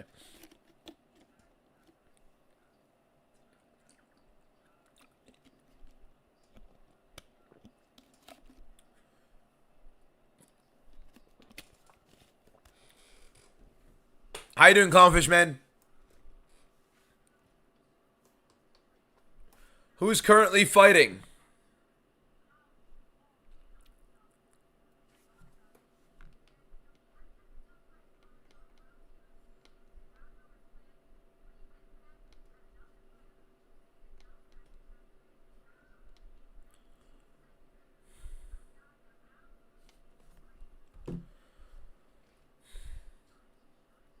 Double exclamation point, thank you for the follow. Your opinion on Nemo Fazil, one of the better prospects coming out of Dana White's Contender Series so far. We're going to be seeing some very entertaining stuff coming from him here.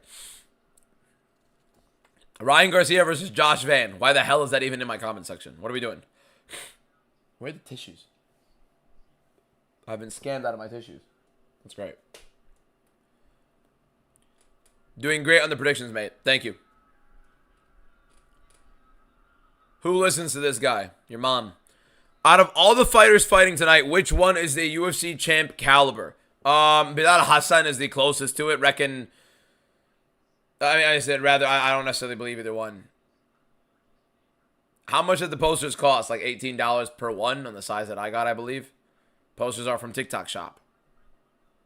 58 new followers on the live. Thank you guys so much. Bilal Hassan walking out right now, getting greased up. And here we go. Who do you think will get signed? I think so far the two winners are getting signed. I think Cropshot and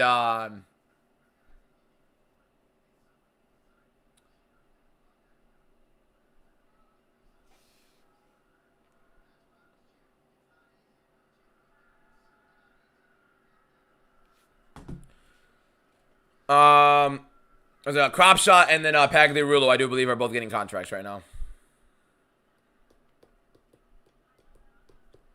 Here we go. Let's see Bilal Hassan, how he looks here.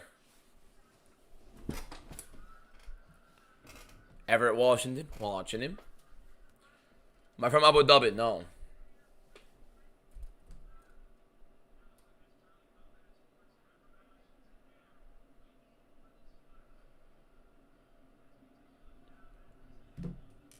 Who's the best fighter to come out of Dana White's Contender Series? Sean O'Malley, Kevin Villejos, Jean Silva, Carlos Prates, Mauricio Huffy. Have a good night, Obsolete. Obsolete, rather. I thought I said A. Obsolete. Have a good night. Day night. Here we go. Bilal Hassan, UFC debut. Not UFC, well, Dana White Contender Series, but you know what I mean. Making his long-awaited, basically, entry to the UFC crowd. It's a minus 5,000 favorite against Saikai. There's a big outside looking for Saikai there. Bilal Hassan approaching early on. There's a kick to the body. Saikai on the back foot retreating right now. These are flyweights, so keep your eyes out because the speed is coming. There's an outside low kick for Bilal Hassan. Bigger, and he's out cold. Big right hand for Hassan. Trying to finish the fight. Saikai trying to survive. He's covering up 45 seconds for Bilal Hassan to finish the fight with a right hand. Dropping Saikai. Super, super quick. Beautiful, sharp, insane.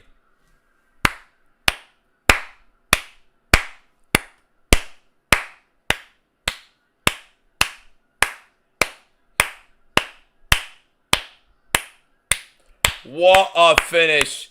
Right hand, out cold. Flyweight power as well. Insane.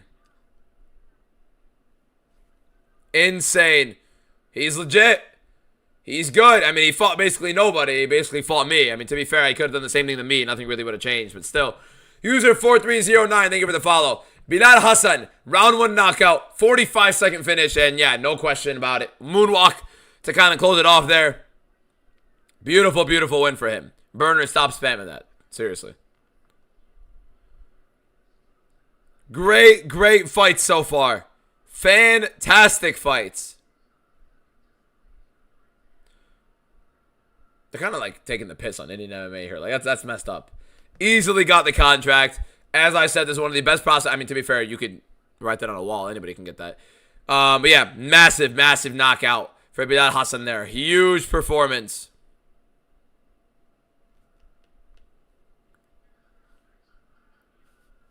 What a finish. Look at the moonwalk. Clean, easy, big right hand, drops him. Beautiful stuff from him, man. Beautiful, beautiful stuff. What a performance.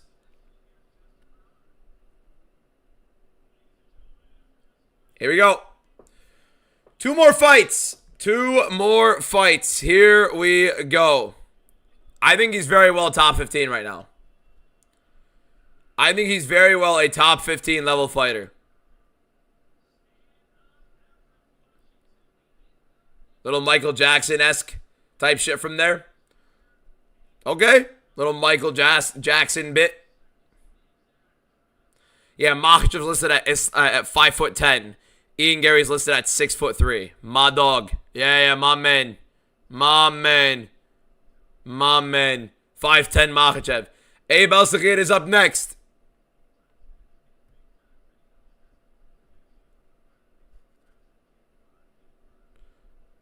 Am I going live in every single Dana White's Contender Series I will be live for? I will be live for every single Dana White's Contender Series. Oh my god, I just took another look at that armbar, man. Oh my god.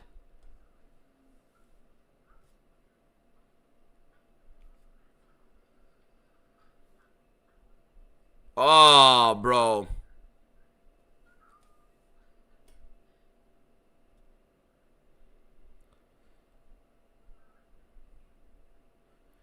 What do you guys think of Bilal Hassan right now? Bilal Hassan? What do we think, boys?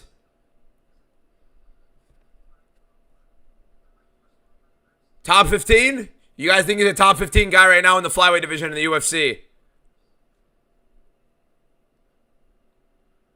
I think he is.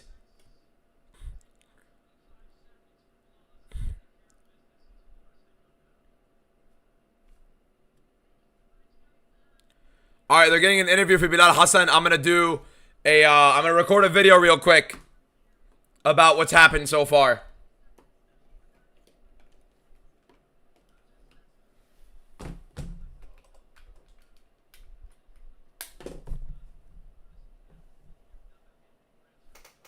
Holy shit, that Makhachev video is exploding.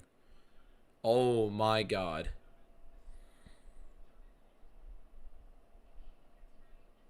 Holy shit, 40K in 40 minutes. What the hell's going on? People are losing their minds on that video. That is a giant, giant video. So the person who let me know that the face-off happened between Makhachev and Ian Gary, bless your soul. All right, here we go. Let me get the video up on Dana White's Contender Series so far.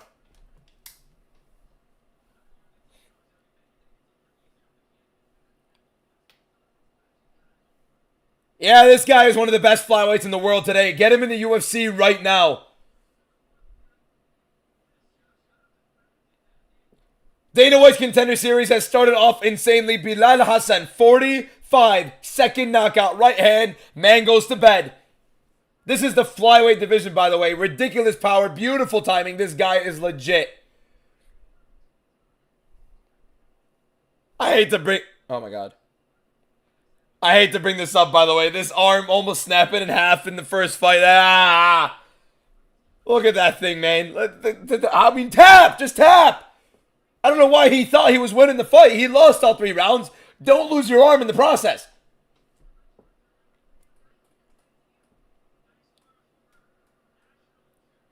You then also have Malumbo losing his second Dana White Contender Series fight in a pretty fun fight. He was landing the bigger shots, landed a giant combination, got cocky, pointed at Pagliarulo, then Pagliarulo takes him down, just dominates him, finishes him at the end of the fight. Beautiful comeback.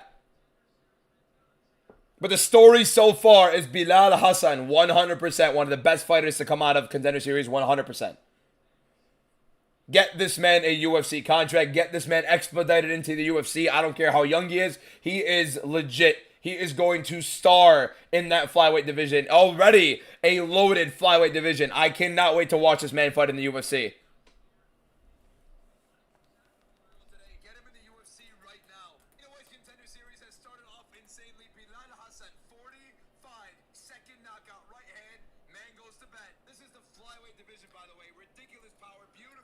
Oh, man. Oh, man, what a start.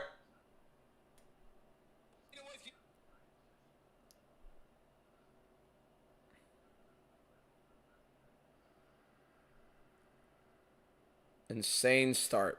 All right. Just posting this real quick as we go into the final 2 fights of the night, boys. Abe Alcigir fighting right now against Escarrega. For those that live in the area near me. Am I only picking Alcigir because he's Lebanese? No. I'm gonna be dead honest with you guys. Ready?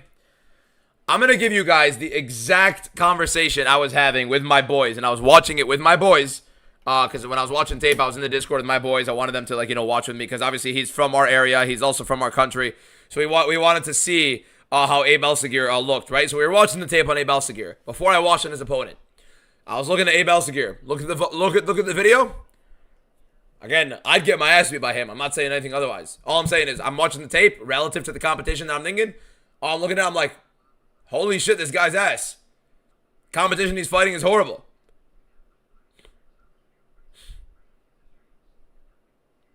That's what I'm watching. I'm watching Abe Alcigir. I think he's horrible, honestly, relative to UFC. I don't think either one of these guys are UFC level. But Escarrega is also tragic. They've both been fighting horrible level competition. Yeah, this guy is one of the best flyweights in the world today. Get him in the UFC right now. But yeah, that's what I am right now. That's where I'm at. I don't think either guy is really high level. I don't think really either guy is like UFC caliber. You know what I mean? This is where we're at. This is essentially where we're at right now. But I do think that Abe is the more physical fighter. I think he has the better power. I think this guy's definitely having the better overall wrestling ability. I think it's a very good opportunity for Abe Alcigir to win this fight against a guy who is a little bit crazy. Escarrega does get a little bit wild a lot of the times and leaves himself up and leaves his hips open for takedowns. So that's kind of the situation we're in for this fight. Do I give a shit that he's Lebanese? No. Is it cool to have a countryman, especially a guy that lives in the area that I live in, to be fighting in this? Yes. Do I give a shit? No. Not really my point. Doesn't really do anything for me that he's from the area I live. That's great. Doesn't fucking do anything for me. So, like, I'm not a homer. I hate the Detroit Lions. I hate the Detroit Pistons. I don't like any of them. I hate Michigan more than anything. The college, no sport team I root against more in my life, wholeheartedly, passionately, than Michigan. So I could give a shit about that stuff. Appreciate you, David, my guy. NFL this week, David. Big one. 2 resurgence, 1 cosmic. I'm 0-3. No, I'm not. We are 1-2. U of M are the GOATs. They're a load of bullshit fucking weasels. Every single one of them. Including my cousins that I love.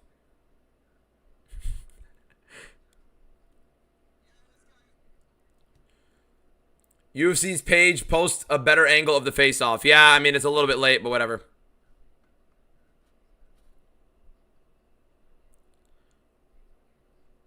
All right. And get that up there, and get that up there, and get that up there, and bang, and bang, and bang, and bang, and post, and we're here.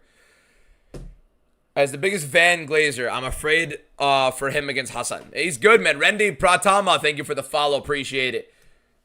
This guy looks like Brian Mbuemo. Oh, my God, he does. He looks like Mbuemo. What do you think about Hunter Smith? If it's a guy coming up at the Contender Series, I've not watched any Contender Series fighter that is not fighting this week. Any Contender Series fighter fighting next week is from Bintish Bell. He's Lebanese. He's from where I am. Let's see how Abe El-Sagir performs. Why am I taking El-Sagir? The more physical fighter overall, I do think that wrestling is going to be a very big advantage for him here. I don't get why Bilal Hassan wasn't the main event. I don't get why Wint is the main event. That fight sucks. I get that one sucked too, but like, you at least get to feature the best guy there. Has Bilal got a contract with the UFC? He's about to. Mick Maynard said he wants ninjas at flyweight. Bilal Hassan quite literally is that, so.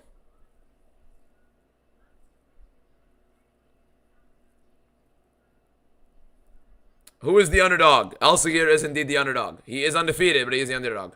His opponent, to be fair, is essentially undefeated as well. He lost via arm injury. He kind of had a big mishap there, but yeah.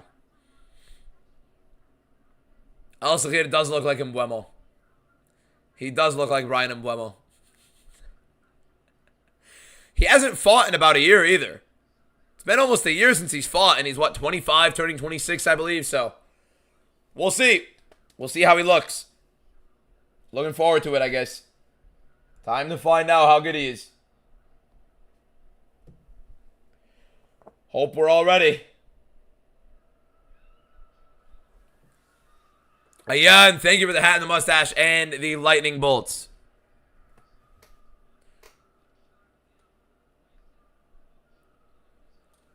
It's going to be a fun fight, boys. Stay locked in. This should be a fun fight.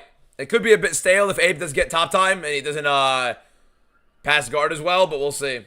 Freestyles. Thank you for the 31 freestyles from Ayan. Thank you guys so much. One more person to click the follow button for 70 new followers on the live. We're at 69 new followers right now. One more person to follow for 70 new followers on the live. Let's keep it rolling, boys. If you're not already following, you guys like MMA, fucking mean you chose both the massive favorites main event. Yeah, I know. I mean, that's what they are. I mean, what do you want me to pick against them? Why would I pick against them? Would I let my arm go like that? Hell no. You're crazy. He's even built like Mbuemo. It literally very, very, very identical like feature. Like it just is. Thank you to guys for following. Thank you guys for clicking that follow button, boys. Bilal top 5 flyweight in the UFC already. Let's think about it. Bilal Hassan is up against who? Joshua Van, Alexandre Pantoja, Tatsuro Taira, Manel Kopp. There's Kyoji Horiguchi. Oh my god, how sick of a fight would Bilal Hassan versus Brandon Royvalby, or Bilal Hassan versus Lonnie Kavanaugh. I think Bilal Hassan versus Brandon Royvalby is like a beautiful fight. First round, Abe El-Sagir versus Escarrega. Let's see how these two go. Right hand for El-Sagir misses. Escarrega, definitely the better boxer. El-Sagir a little bit shaky on the striking, but definitely the better wrestler, the more physical guy in that realm. Don't like that inside low kick out of range there. There's a little back fist from Escarrega there. Double leg from El-Sagir. Let's see if he can finish it. Does have an underhook from Escarrega there, and El-Sagir trying to wrestle in. This is going to be a very weird fight. Don't get me wrong. I don't think either one of these guys are UFC level by any means. But El-Sagir is going to be looking to wrestle heavy here. Plus 81. Thank you for the follow. Appreciate it. Little lift right there with an underhook from Escarrega to defend this takedown. El-Sagir does not have his hands locked whatsoever, and he's getting reversed in this clinch. Bad look for El-Sagir early. Now underhooks for Escarrega. I don't love the idea of a young guy coming into Dana White's Contender Series for El-Sagir not fighting with a year. There's a big knee right there for Escarrega as well.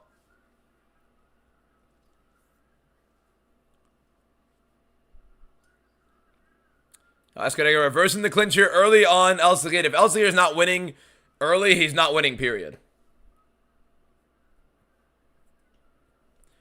I'm the guy that chooses all the favorites, then brags I went 12-0. No, I'm the guy that picks every single correct answer and then ends up getting it 12-0. One of them was an underdog. Kiss my ass, Aziz. Good separation from in there from Escarrega. Definitely the better boxer. El-Sagir should not. I think he just got dropped right there with the right hand. Either that or he's just a little bit shaky there. Might have the hands almost locked for the takedown. Beautiful sweep attempt right there from Escarrega and some big shots for Escarrega against El-Sagir. But El-Sagir is getting the table turned on him right now. Yeah, I mean, just horrible, horrible overall run from Escarega there. And he might be trying to jump in on top of Elsegear. Elsegear looks horrible. He looks a lot worse than a lot of these shots that I ended up watching him on, so. He is not improved in that time he's had off. He is not improved at all in the time he's had off. Like, Jesus, man. He's gotten worse. There's a big shot from Elsegear. I mean, he looks nervous. Escarega is just hunting him down, landing big shots. Elsegear just looks like he is feeling the moment. He's just swinging big and missing a lot. The takedown attempts are desperate, and they're not great. And the later this fight goes, the worse it's going to be for him. He's trying to wrestle heavy, but not really getting anything out of it. Might have a headlock here. Doesn't have anything. Escarega does get out of it. But Escarega's combination lands with the right hand there. Big swinging shots from both guys. Neither guy is UFC level by any means. Like, I don't know how this is this fight's over Bilal Hassan on the card, or Mulumba, or any of the fights that we've seen recently. I don't understand how these two fights are the co-main and main event and the two lowest fights on the card. They're 100% the two lowest level fights on the card. So knee to the body right there for Escarega in the clinch. There's an elbow from Escarega there. High kick right there from Elsegear. He just seems nervous. There's a big right from Elsegear. Deep to the body right there from Escarega. Elsegear really just swinging big. It's just like an adrenaline dump. There's a lot of nerves just flying out of him. Another big right hand swing. A lot of that on his tape is that right hand just being thrown around. Now, Escarega trying to threaten the head right now, but no underhooks. Might have the right side in a moment. Elsegear not really understanding of how to get his arms locked. He might have his hands locked. Escarega might be going for a ride right now. Hands are locked under the butt, and he is going... Oh my God, he doesn't get it. Hands are locked. He should have him down. Elsegear does not know how to finish this.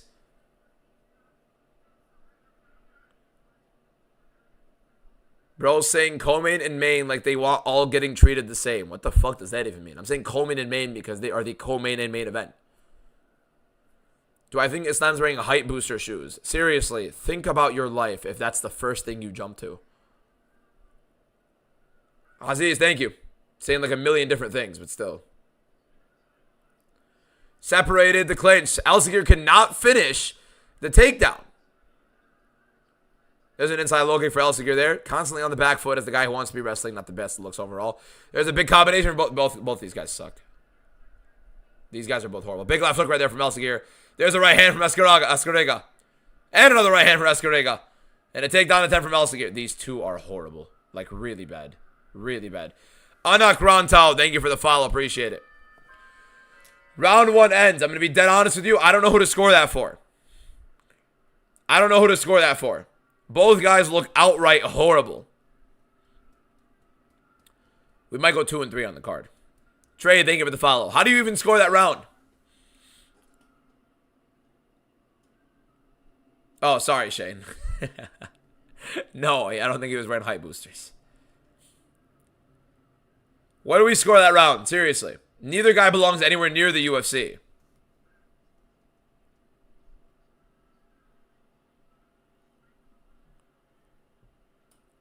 Who do you think had the best performance? Bilal Hassan, he knocked his ass out in 45 seconds. Who else had a good performance? I think Pagliarulo had a very solid one. I think, what's his name? Cop Shot did as well, but still. Here we go. So, Escarega maybe won that round. Maybe. I'm not going to UFC Philly. No, sir. I'd probably say Escarega got the first round. I also say that they both are literally horrible and do not belong in the UFC. And if the UFC gives either one of these guys a contract, it's embarrassing.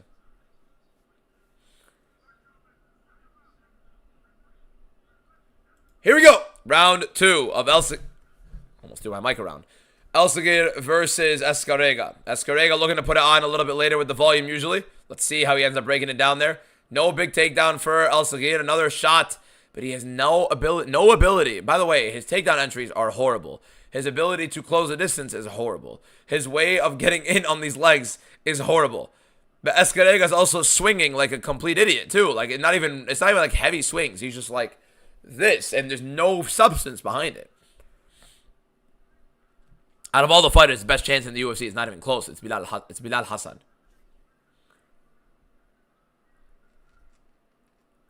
Yeah, another separation. El Sagir unable to do anything with the takedown attempt there, and he doesn't seem to even be advancing in that realm. He had a perfect opportunity to take the center of the cage again. He just decided to sit back. So I think a lot of nerves are occurring right now. El Sagir not fighting in over a year and now coming into Dana White's Contender Series as a 25-year-old turning 26. A lot of nerves coming in right now.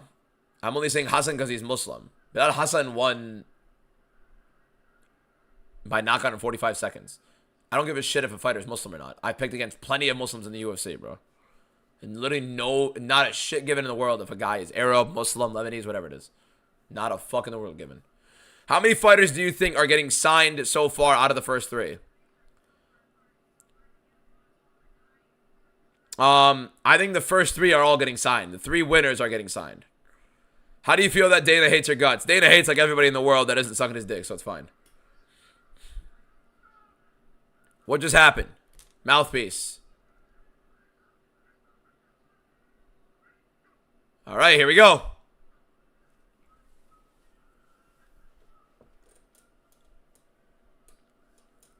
Here we go. El Sagir tries a judo throw, now has his back taken with the body lock.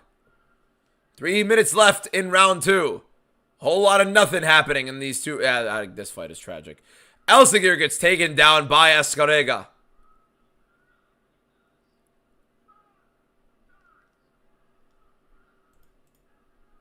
What just happened? What just happened? Was it an illegal knee?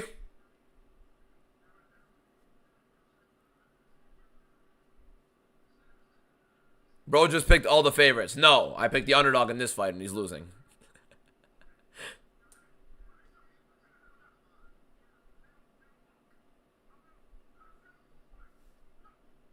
That's legal. That was legal. Why did he stop it?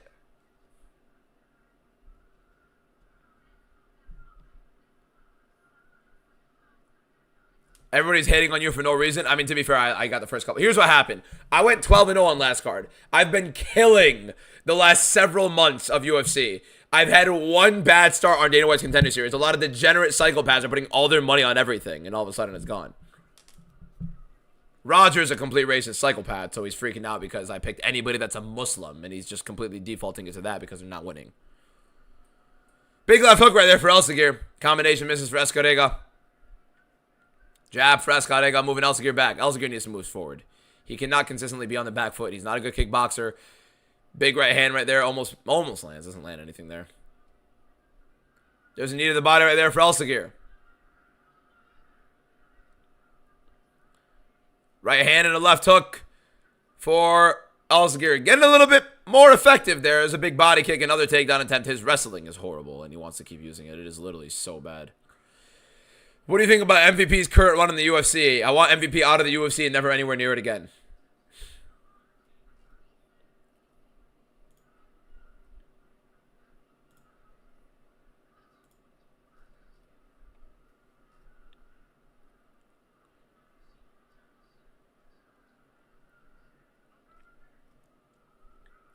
Nescafe, thank you for the follow. Appreciate it. A minute left in round 2. El Sagir versus Escarrega. Not really much happening. Honest opinion out 330. Dog shit card. Very fun. Very fun, but not UFC caliber card. It's not even remotely close. The right hand down the pipe for Escarrega. High kick right there for El Sagir. Big overhand right misses for El Sagir. Another takedown attempt for El Sagir that gets defended and results into nothing. Goes from the single to the double.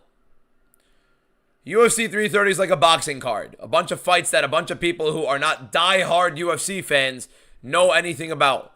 Die-hard UFC fans will know who's on the card. Non-consistent UFC fans will not know who's on the main card other than Mackenzie Dern and Islam Makhachev. It's boxing. It's literally boxing.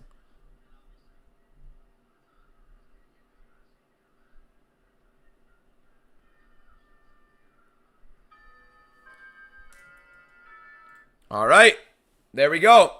Round 2. This fight sucks. Probably 2-0 to Escarrega. Weird fight. I'm not going to UFC Philly. The next UFC card I will be attending in person is UFC 334, New York, Madison Square Garden. This fight sucks. Somebody said Escarrega needs a KO. No, he doesn't. He's winning the fight. 2-0. I want to hear what El Segura's corner has to tell him here. Let's hear what El Segura's corner has to tell him. This fight sucks.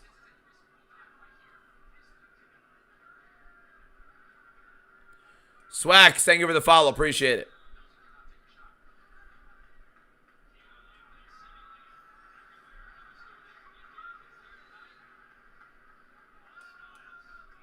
We didn't even get to hear it. Okay, great. Ben, thank you for the follow. Appreciate it. Round 3 of Abe Elsegear versus Escarrega. Co-main event. Horrible dog shit. There's an outside look over there for Escarrega early on. Kick to the body and then a left hook for Elsegear. Elsegear lands the right hand. Misses the right hand after. There's a right hand for Elsegear, but a big one in return from Escarrega. Jab right there from Elsegear.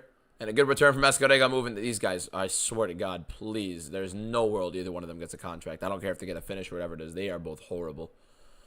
Another single leg attempt from Elsegear. Taking it to his knees before he even has any sort of leverage on it and gets defended. You say that as if you can do better. Abe would smoke you. I'd get fucked horribly by him. I don't fight. We're talking relative to the fighters. There's a very big difference in somebody commentating on a fight and detailing a breakdown versus actually fighting. I am not sitting here saying I'm going to be the guy to beat the shit out of these guys. I'd get my ass handed to me. The whole point is relative to MMA and relative to UFC competition. That's what we're speaking on.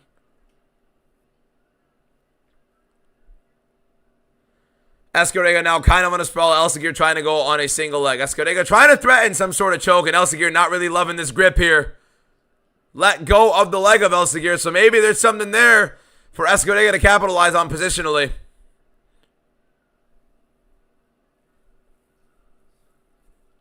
And he lets go of that position. Let's see if Elsegear does anything to get off. And he tries to scramble and roll into a position, and he's unable to get top control here. Ethan Travers, thank you for the follow. Technically, I am undefeated in the streets because I've never fought, so. What do you think of UFC Paris? Sick card. That is a beautiful card.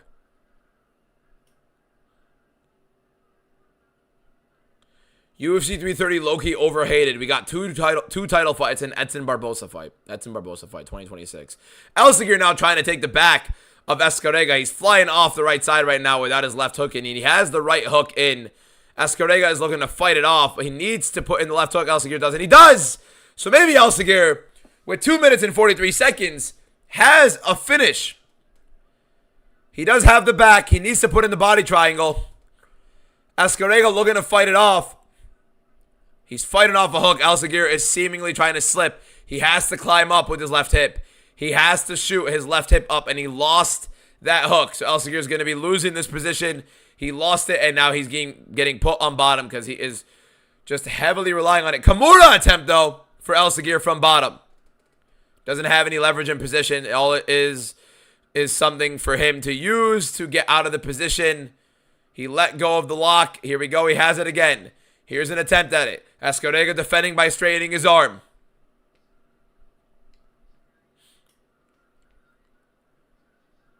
It's just constant Kimura attempt from Elsegear with nothing really in leverage, so he can't finish it from this position. He lets go of it and lands some elbows off of his back. Escarrega now on top. 2 future champions. I don't think they'd be a champion in any single promotion.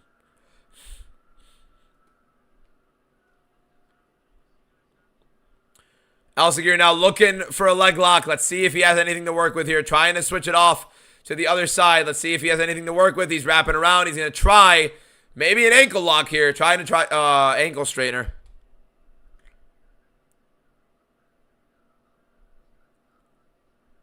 This is a horrible fight. This is a horrible low-level fight. Like, this is one of the worst things I've ever watched in my life.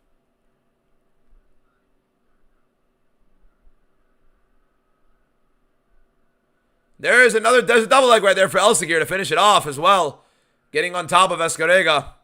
Escarrega now getting right back to his knees. Poor control from Elsevier. A couple right hands from Elsevier late. 48 seconds left in the round. There's a knee from Elsevier. A couple shots from Escarrega. Nothing landing right there for Escarrega. This fight is tragic, man. The knee attempt right there from Elsevier. High kick attempt right there from Escarrega. None of them land. There's a step-in knee for Elsevier. Elsevier is Muslim. He's literally from the same country I am. He's from near the same area I am. Lives in the same area I am. He sucks. He's not a good UFC fighter. There's a big right hand and a left hook from Elsevier. These guys are slugging. But I think Elsevier got caught bad with the right hand. Yeah, that is, I think Elsevier 3 rounds to, not Elsevier, sorry. Escarrega 3 rounds to 0. Gizmo, thank you for the follow, appreciate it. Anybody here, score it other than 3-0 for Escarrega there? I think Escarrega won 3 rounds to 0. They both suck. Both. Never bring either one of them back to Dana White's Contender Series. Tragic. It's not that I don't want to see them in the UFC ever. I don't want to see them in Contender Series ever again. They shouldn't be anywhere near UFC level competition. They're both horrible. I'm never watching DWCS. I promise you right now, because this week was pretty solid. Honestly, the first 3 fights are pretty solid. But because this week wasn't as crazy as some of the cards have been, you're going to see some crazy shit next week, probably. Oh, yeah, no, those two were horrible. I said going into it, I did not understand how either of these two were co-main the main event. So this fight and the next fight, they all suck. You're probably going to see like a knockout within the first minute in the next fight. But Abe could have never choked him out. No. He never had the ability to choke him out. Never had the position. He got his back for a second, didn't put in the body triangle, let go of the hook immediately, doesn't know how to use his hips to frame up. Main event is coming up next. Let's hear the decision. Here we go.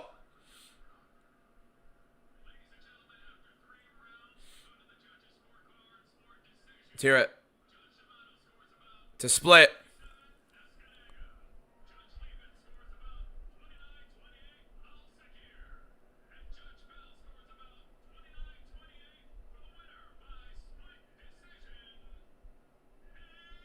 What? Huh?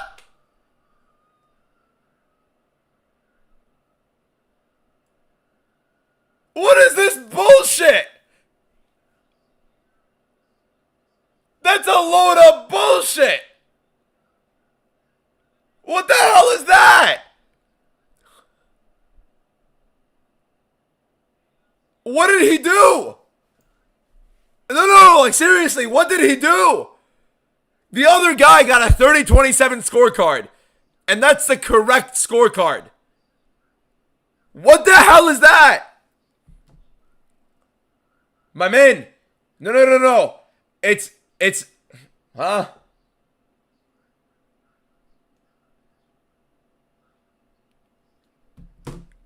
Hold up.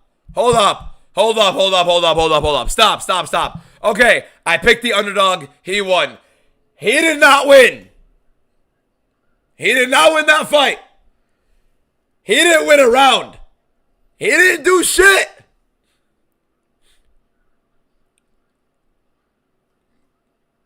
Like, what the hell are we watching? How could anybody score that for him? How did I just watch a split decision where Sal D'Amato was the one to score the fight right? 30-27 in favor of Escarrega. My man, he did not do shit the whole fight. Neither guy, he's not getting a contract. That was a horrible decision. Horrible decision. The third judge was Arab. Dumbass, 2 judges scored it. Racist fucking weirdos, bro, saying is the third judge Arab? Yeah, Chris Lieben, Mike Bell, Arab, dumbass. Chris Lieben is a former UFC fighter, too. You know, Chris Lieber's taken a lot of damage in his career. So, I mean, that's very vivid. Very vivid. Well, we're going to go 3-2 on the card. We don't deserve it. There's a lot of bullshit. His family is cheering like he got the contract. I mean, he's still undefeated. But, I mean, that was so bad. They were saying he was Arabic. You don't know the difference. There's a bunch of idiots, a bunch of racist weirdos. He lost. He lost. Don't get me wrong. He lost every round. He lost every single round. Let's hear what he has to say. I want to hear what he has to say after this. I want to hear what he thinks. Laura Sanko basically telling him, you ain't winning shit. Let's see what you thought.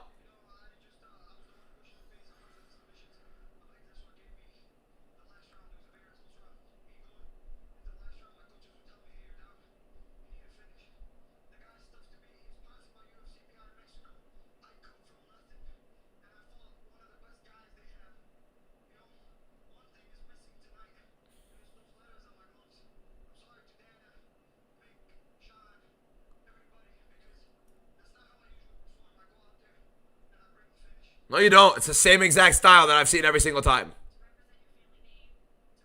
I don't want to hate on it. I don't want to hate, but like, come on. That was horrible. On it, Habibi, he doesn't deserve shit. I'm not saying he doesn't deserve shit. I'm saying, like, he did not deserve the win. Not even close. He lost all 3 rounds.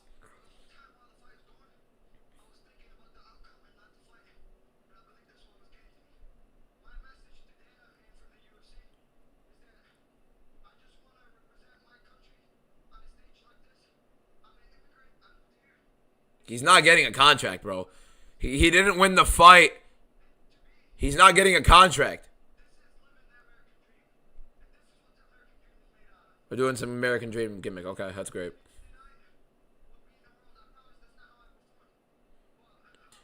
You can't say you promise it's not how you perform. You just did it!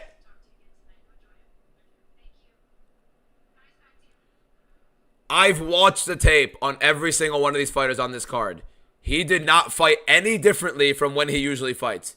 Unless he's fighting the 40-year-old that he fought on his last ever fight. Or the guy that he fought prior that was like 17-32 or something. My man, the fight sucked. The performance sucked. He lost the fight. And he got gifted a decision. Laura Sanko, no, you could tell the look on Laura Sanko's face. By the way, Laura Sanko knows for an absolute fucking fact. Like, Laura Sanko knows for a fact. There's nobody in here in the building more than Laura Sanko knows that, like, yeah, this guy's not getting shit. That was a horrible, horrible robbery.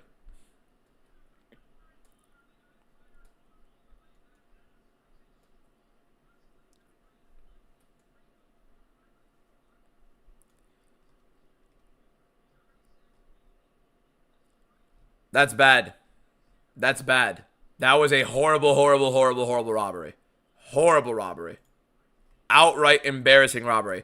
I don't know why Chris Lieben's still a judge. It doesn't make any sense. It doesn't make any sense why Chris Lieben's still a judge. I don't think they'll ever recall him to ever come on the Contender Series ever again. Hell no, I wouldn't. Watch his tape. Please watch his tape. He hasn't improved. He took a year off, and he hasn't improved whatsoever. It's a horrible fight. He shouldn't have gotten the win. Go fight in the regional scene. Get some more fights under your belt. Improve. Get into a better gym. He just said his opponent has the UFC PI Mexico behind him. Go somewhere then. Go to an actual gym. That's not an excuse. If I was the sole judge on MMA fights, we'd actually get it all correct. I'm just saying. All the commentators saying Escarrega won as well, because he did. He didn't win. He didn't lose a round. He did not lose a round. He did not lose a round. He's Lebanese. We need to support him. I'm not going to lie because he's my countryman. I'm not going to lie to you because, oh, he represents the same country I do. He's from the same country I am. My man, if he lost the fight, he lost the fight. He lost it. I did not lose you 2K, Pifa. You're the idiot that put 2K up. What is Paul Felder talking about right now?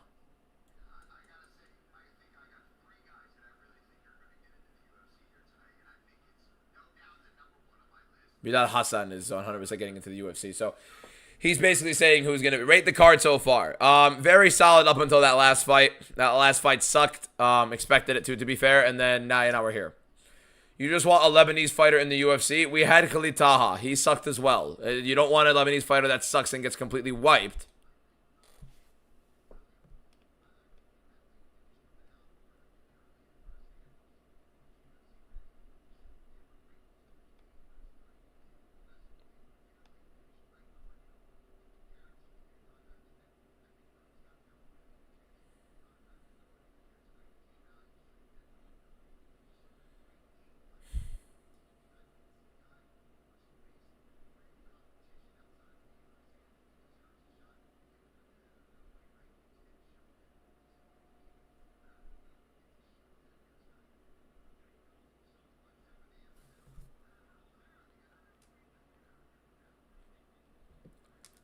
Don't act like you never lie. For example, Khamzat versus Strickland wasn't a robbery. I know. I didn't say it was a robbery.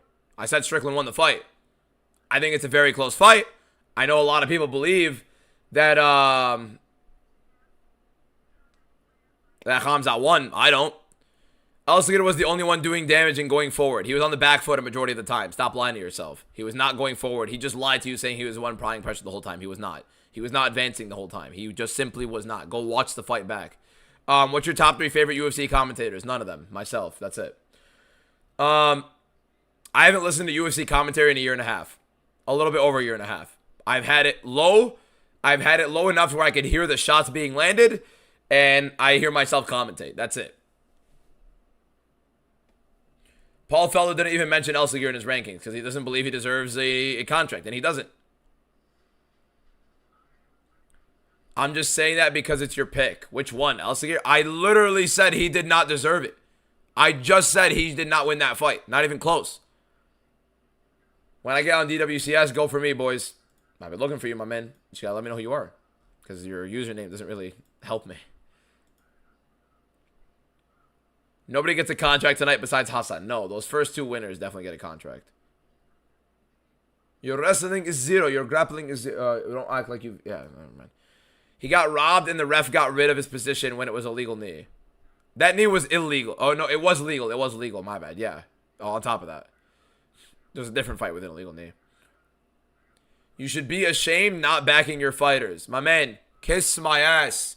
I don't give a shit about whether or not... Look, I do care that he represents my country. It's cool to have a Lebanese fighter in there. If he's ass, he's ass. What am I supposed to do? You want me to lie to you?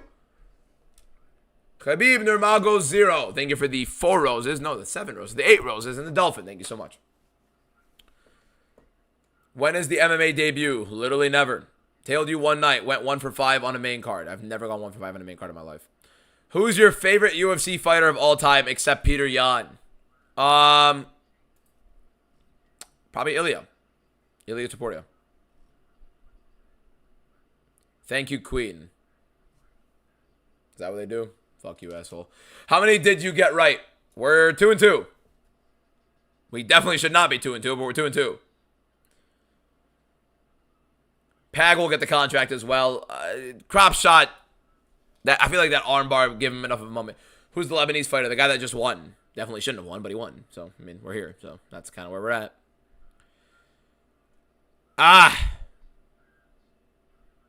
Horrible fight. Horrible fight. I only wanted him to win because I'm Shia. What are we doing? Seriously. I mean, those guys are gone.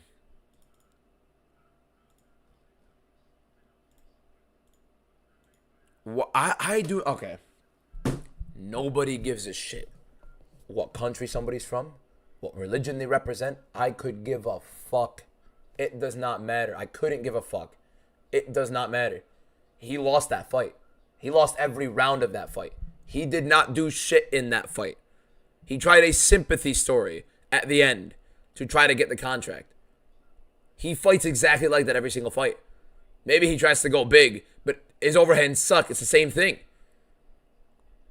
Nobody cares who represents what. Go in there and fight. Show us if you can fight.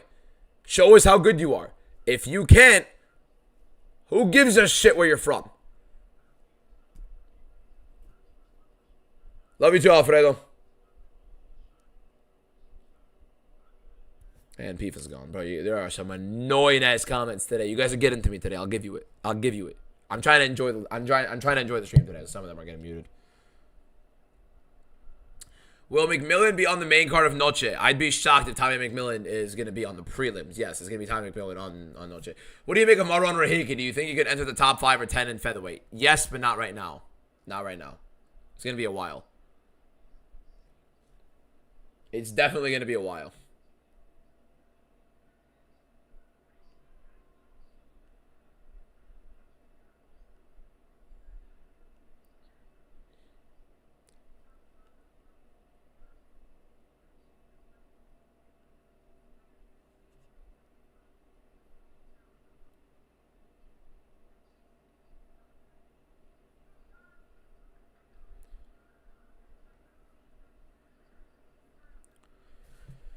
All right, we're here. Why are you acting like the Mexican guy did shit neither? He didn't do anything either. He sucked as well. But he did more than the other guy. Where can I find next week's card? They're always on Paramount, actually. They will always be on Paramount. You'll see it throughout.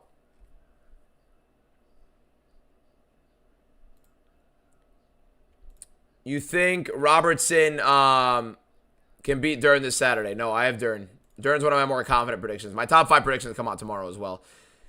Fianna, thank you for the follow. Appreciate you guys. 88 new followers on the live stream. If you're not already following, a couple more followers for 100 new followers on the live stream today would be great. Only redemption. Who's going to win? Islam versus Gary. Pick round and what by. Let's hear it. I think Islam Makhachev is going to win by round 3 submission. That's what I'm in the area of, like round 2 to 4 submission for Makhachev. Mexican guy didn't know how to clinch. Mexican guy didn't know how to do anything. Abe Elsagir looked even worse. Escarega looked horrible.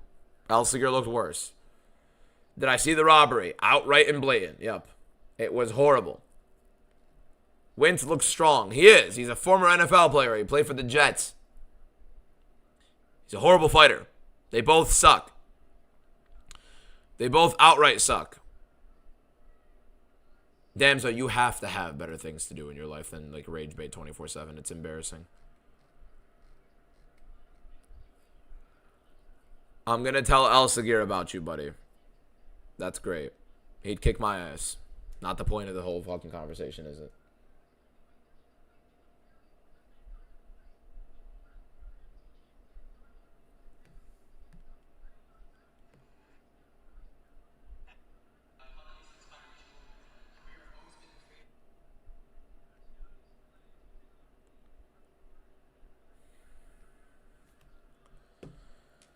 The last fight was rigged too. I'm telling you, Dana, it's not rigged. They just suck. It was a horrible, horrible thing. I'm upset about Abe, bro. Fight swipe, to be fair, that's exactly what I expected. Horrible fight. Didn't expect him to lose like that, but yeah. I'm good on Damso. I'm not even joking. I think I've blocked maybe like 3 people. Okay, hold on. Fight started. Expect a knockout within a minute, honestly. Wint versus Adams. Wint is going to be exploding, trying to land some big shots. Adams, this fight just doesn't make any sense, especially it being a main event. They're trying to, like, highlight Wint a little bit. He's not a good fighter. Wint is not a good fighter at all. Neither guy is really going to belong in heavyweight. The fact that this is the featured heavyweight bout is embarrassing. And now Wint is on top. That was an embarrassing attempt at a takedown for Adams. Big right hands in the ground and pound from Wint. Adams goes down. Wint is swinging heavy. Adams is out cold. Fight is over. There you go. 35 seconds. That's it. That's it. That's all it was. Who are your best fans? Instagram, YouTube, and TikTok. I don't have fans. I have guys who support me, and I appreciate you guys for supporting me. There's definitely some assholes, but there are definitely some like great people I've met online from this stuff. Yeah, that was low level. Like I told you guys, I don't know why this was the main event and that was the co-main event. This should just piss me off. I don't get why this was the main event and that was the co-main event. Hey, thank you for the follow. Appreciate it. Follower number 90 on the live stream. Hey, thank you. This guy's going to get destroyed. Give Adams Aspinall. What was more impressive, this guy or Hassan? This guy just swings like a Neanderthal and lands a couple of them. I've got a solid fan base. Thank you. Jace, thank you for the follow. A-Heart, thank you for the follow. We are 3-2. Stop picking all favorites, Brody. I picked one underdog and he won, asshole. Chod. Why are there stupid people today? Why are there a bunch of assholes in the chat? What's happening? Where'd we get the dickheads? Jet up, DBM. Never say that again, Misfit.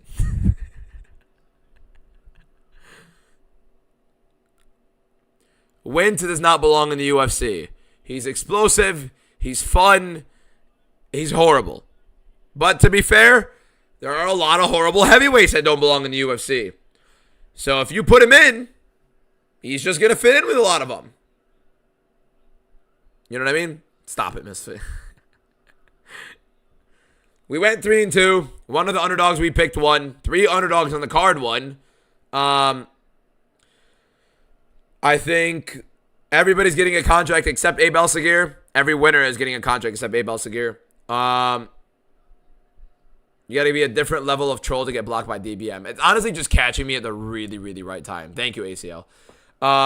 Bro flexing one underdog like he didn't just choose a 5K favorite and a minus 1.2K favorite. You want me to pick against them, Aziz? Do you want me to pick against them? So what is it? If I pick against them and get them wrong, does that make sense? Fair. Random TikTok people join while just scrolling by. Fair enough. We went 3-2. One of the underdogs won. 2 of them are the 2 biggest favorites on the card, and that's about it. Who should we look out for most during DWCS? Well, Bilal Hassan just won. He is the biggest and one of my favorites coming out of this. Obviously, he was the biggest favorite on this card as well. This guy is legit. And then you also have Namo Fazil is going to be fighting next week as well. And yeah, that's about it. Wint beats Hokit. Wint is horrible. He would not do anything to Josh Hokit. Josh Hokit would do whatever the hell he wants to him. Love you too, ACL. Please stop spamming.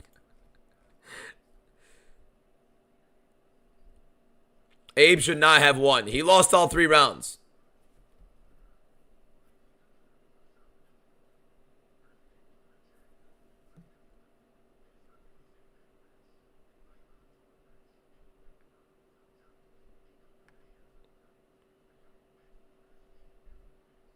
All right.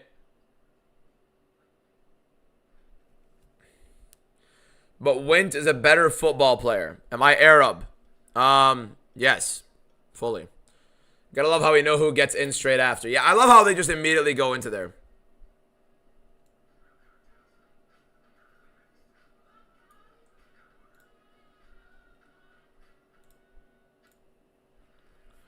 Let's keep it rolling.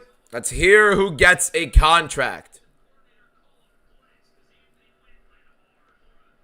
Surely you're happy with 3-2 even if it was a pure robbery. I couldn't give a shit. But, like, I mean... Here we go. Am I Arabic? It's Arab. No. And yes, I am Arab. Lebanese. Kiss my ass, Rafi. Any parlays for 330? I don't put money on the fights, my man. I have my predictions out for 330. My top 5 predictions will be out tomorrow. If you're going to put money on them, put it accordingly.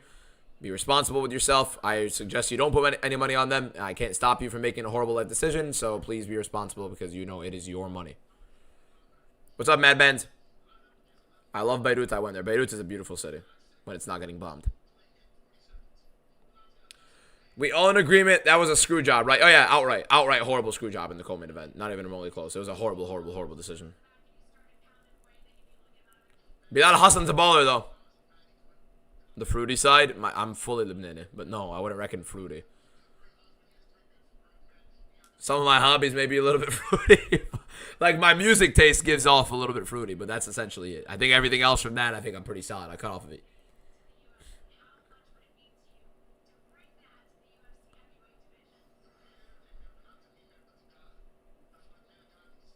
I like girl pop.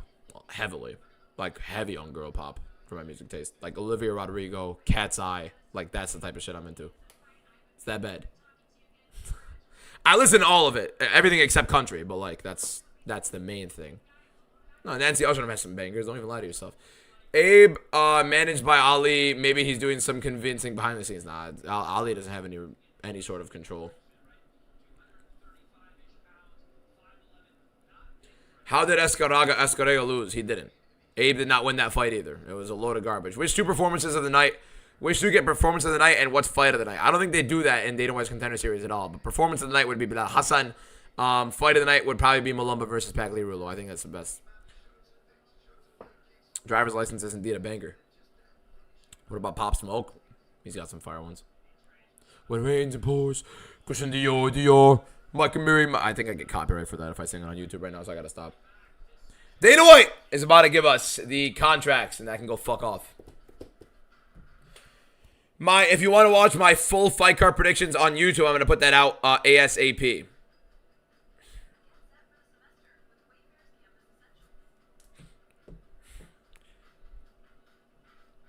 Wint and Hassan for sure got contracts. Fair enough.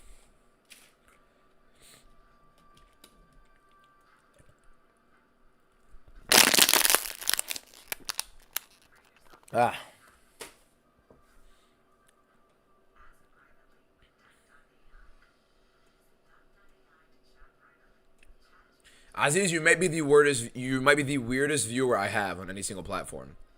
It's like consistent complaining and then like no substance behind any single bit of it. You say I choose all favorites. I tell you I chose a favorite. Then you say you have to choose an underdog every now and then. I tell you I've chosen like 4 underdogs on average in every single card. Last couple of ones, except last card, which I chose 1 underdog and we got every single one right. And then on this one we chose 1 underdog, we got 1 right. What do you think of that a boring robbery? Outright disgusting. I mean, Escarega won all 3 rounds, but the fight was complete garbage. Neither of those two should have been made in co-main event. Don't fall for the rage bait, Unk. I'm biting on it today, man. I'm biting on it today. It's usually like never. I think I've blocked 3 people in like a little over a year and a half of me doing content. I think today alone I've blocked like 12. This shit pissed me off, man. This shit pissed me off. Justin, thank you for the follow. Why do you demolish these water bottles? I'm laughing. It saves space. Bro got cheated out of a dub. He wasn't getting a contract regardless, but he still won. Yeah, exactly. Abe Elsegator's there knowing that he's not getting a contract. All 3 of the guys on the left should be getting one. The main event is probably going to get one, even though he's not anywhere near the UFC level, but...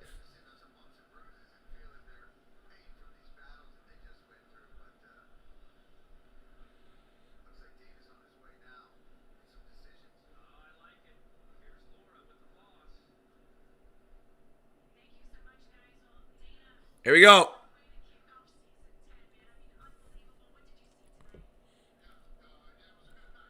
Let's see who Dana gives a contract to.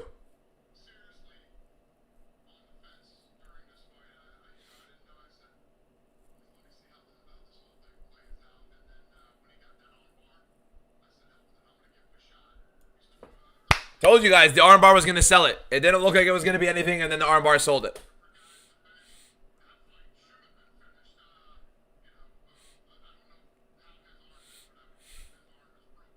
Definitely a broken arm. Do I do any MMA? No, sir. No, sir. I prefer not to get hit in the head. That way I can actually articulate these things. I'm the guy that DM'd you about the Joe Rogan podcast, Cash. Not going to allow you letting them rage bet you.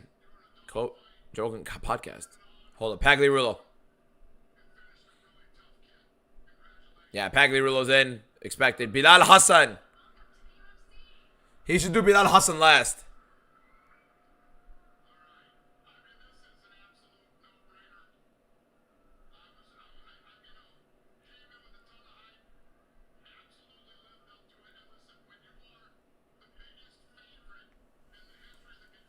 Yeah.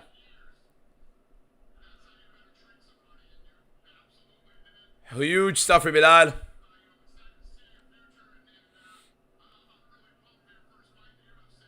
So am I. Can't wait for him. Bilal Hassan's a dog, man. Do I think Hassan will survive? I think he'll excel. Dana's lying.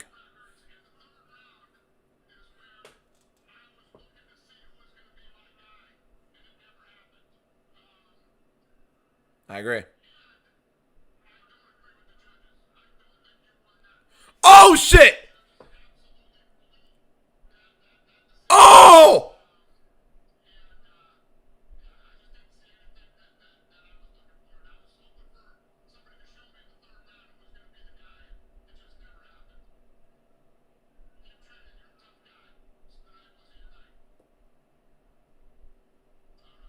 Oh my god!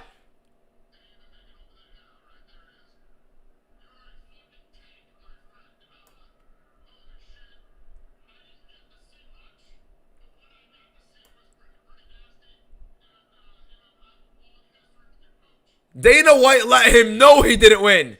I don't feel bad for shit. But hey, that's bad though. Oh! Burn!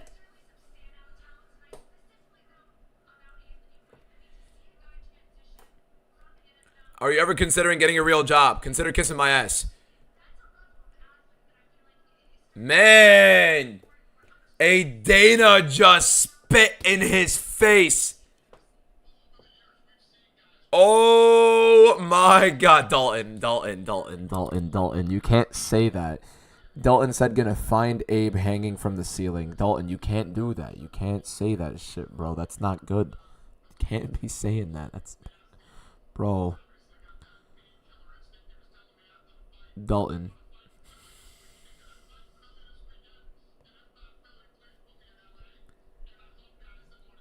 Hey, Dana is disgusting. Dana just embarrassed him. Roger, kiss my ass. Wow. Okay, I'm going to go post a recap. That's it for today's stream. Appreciate you guys so much. All love. I'll see you guys again tomorrow. I'll announce the stream for tomorrow. We'll see you guys then and see what happens then. Appreciate all you guys. All love. Take care. All the assholes for today. Yeah, you pissed me off today, to be fair. I got a little pissed today. I can't even lie. So, we'll live with it. Thank you guys so much. We'll be in better cahoots tomorrow. Madrid, Carlos. Madrid. And yeah, thank you guys so much. You guys have a good one. Peace out.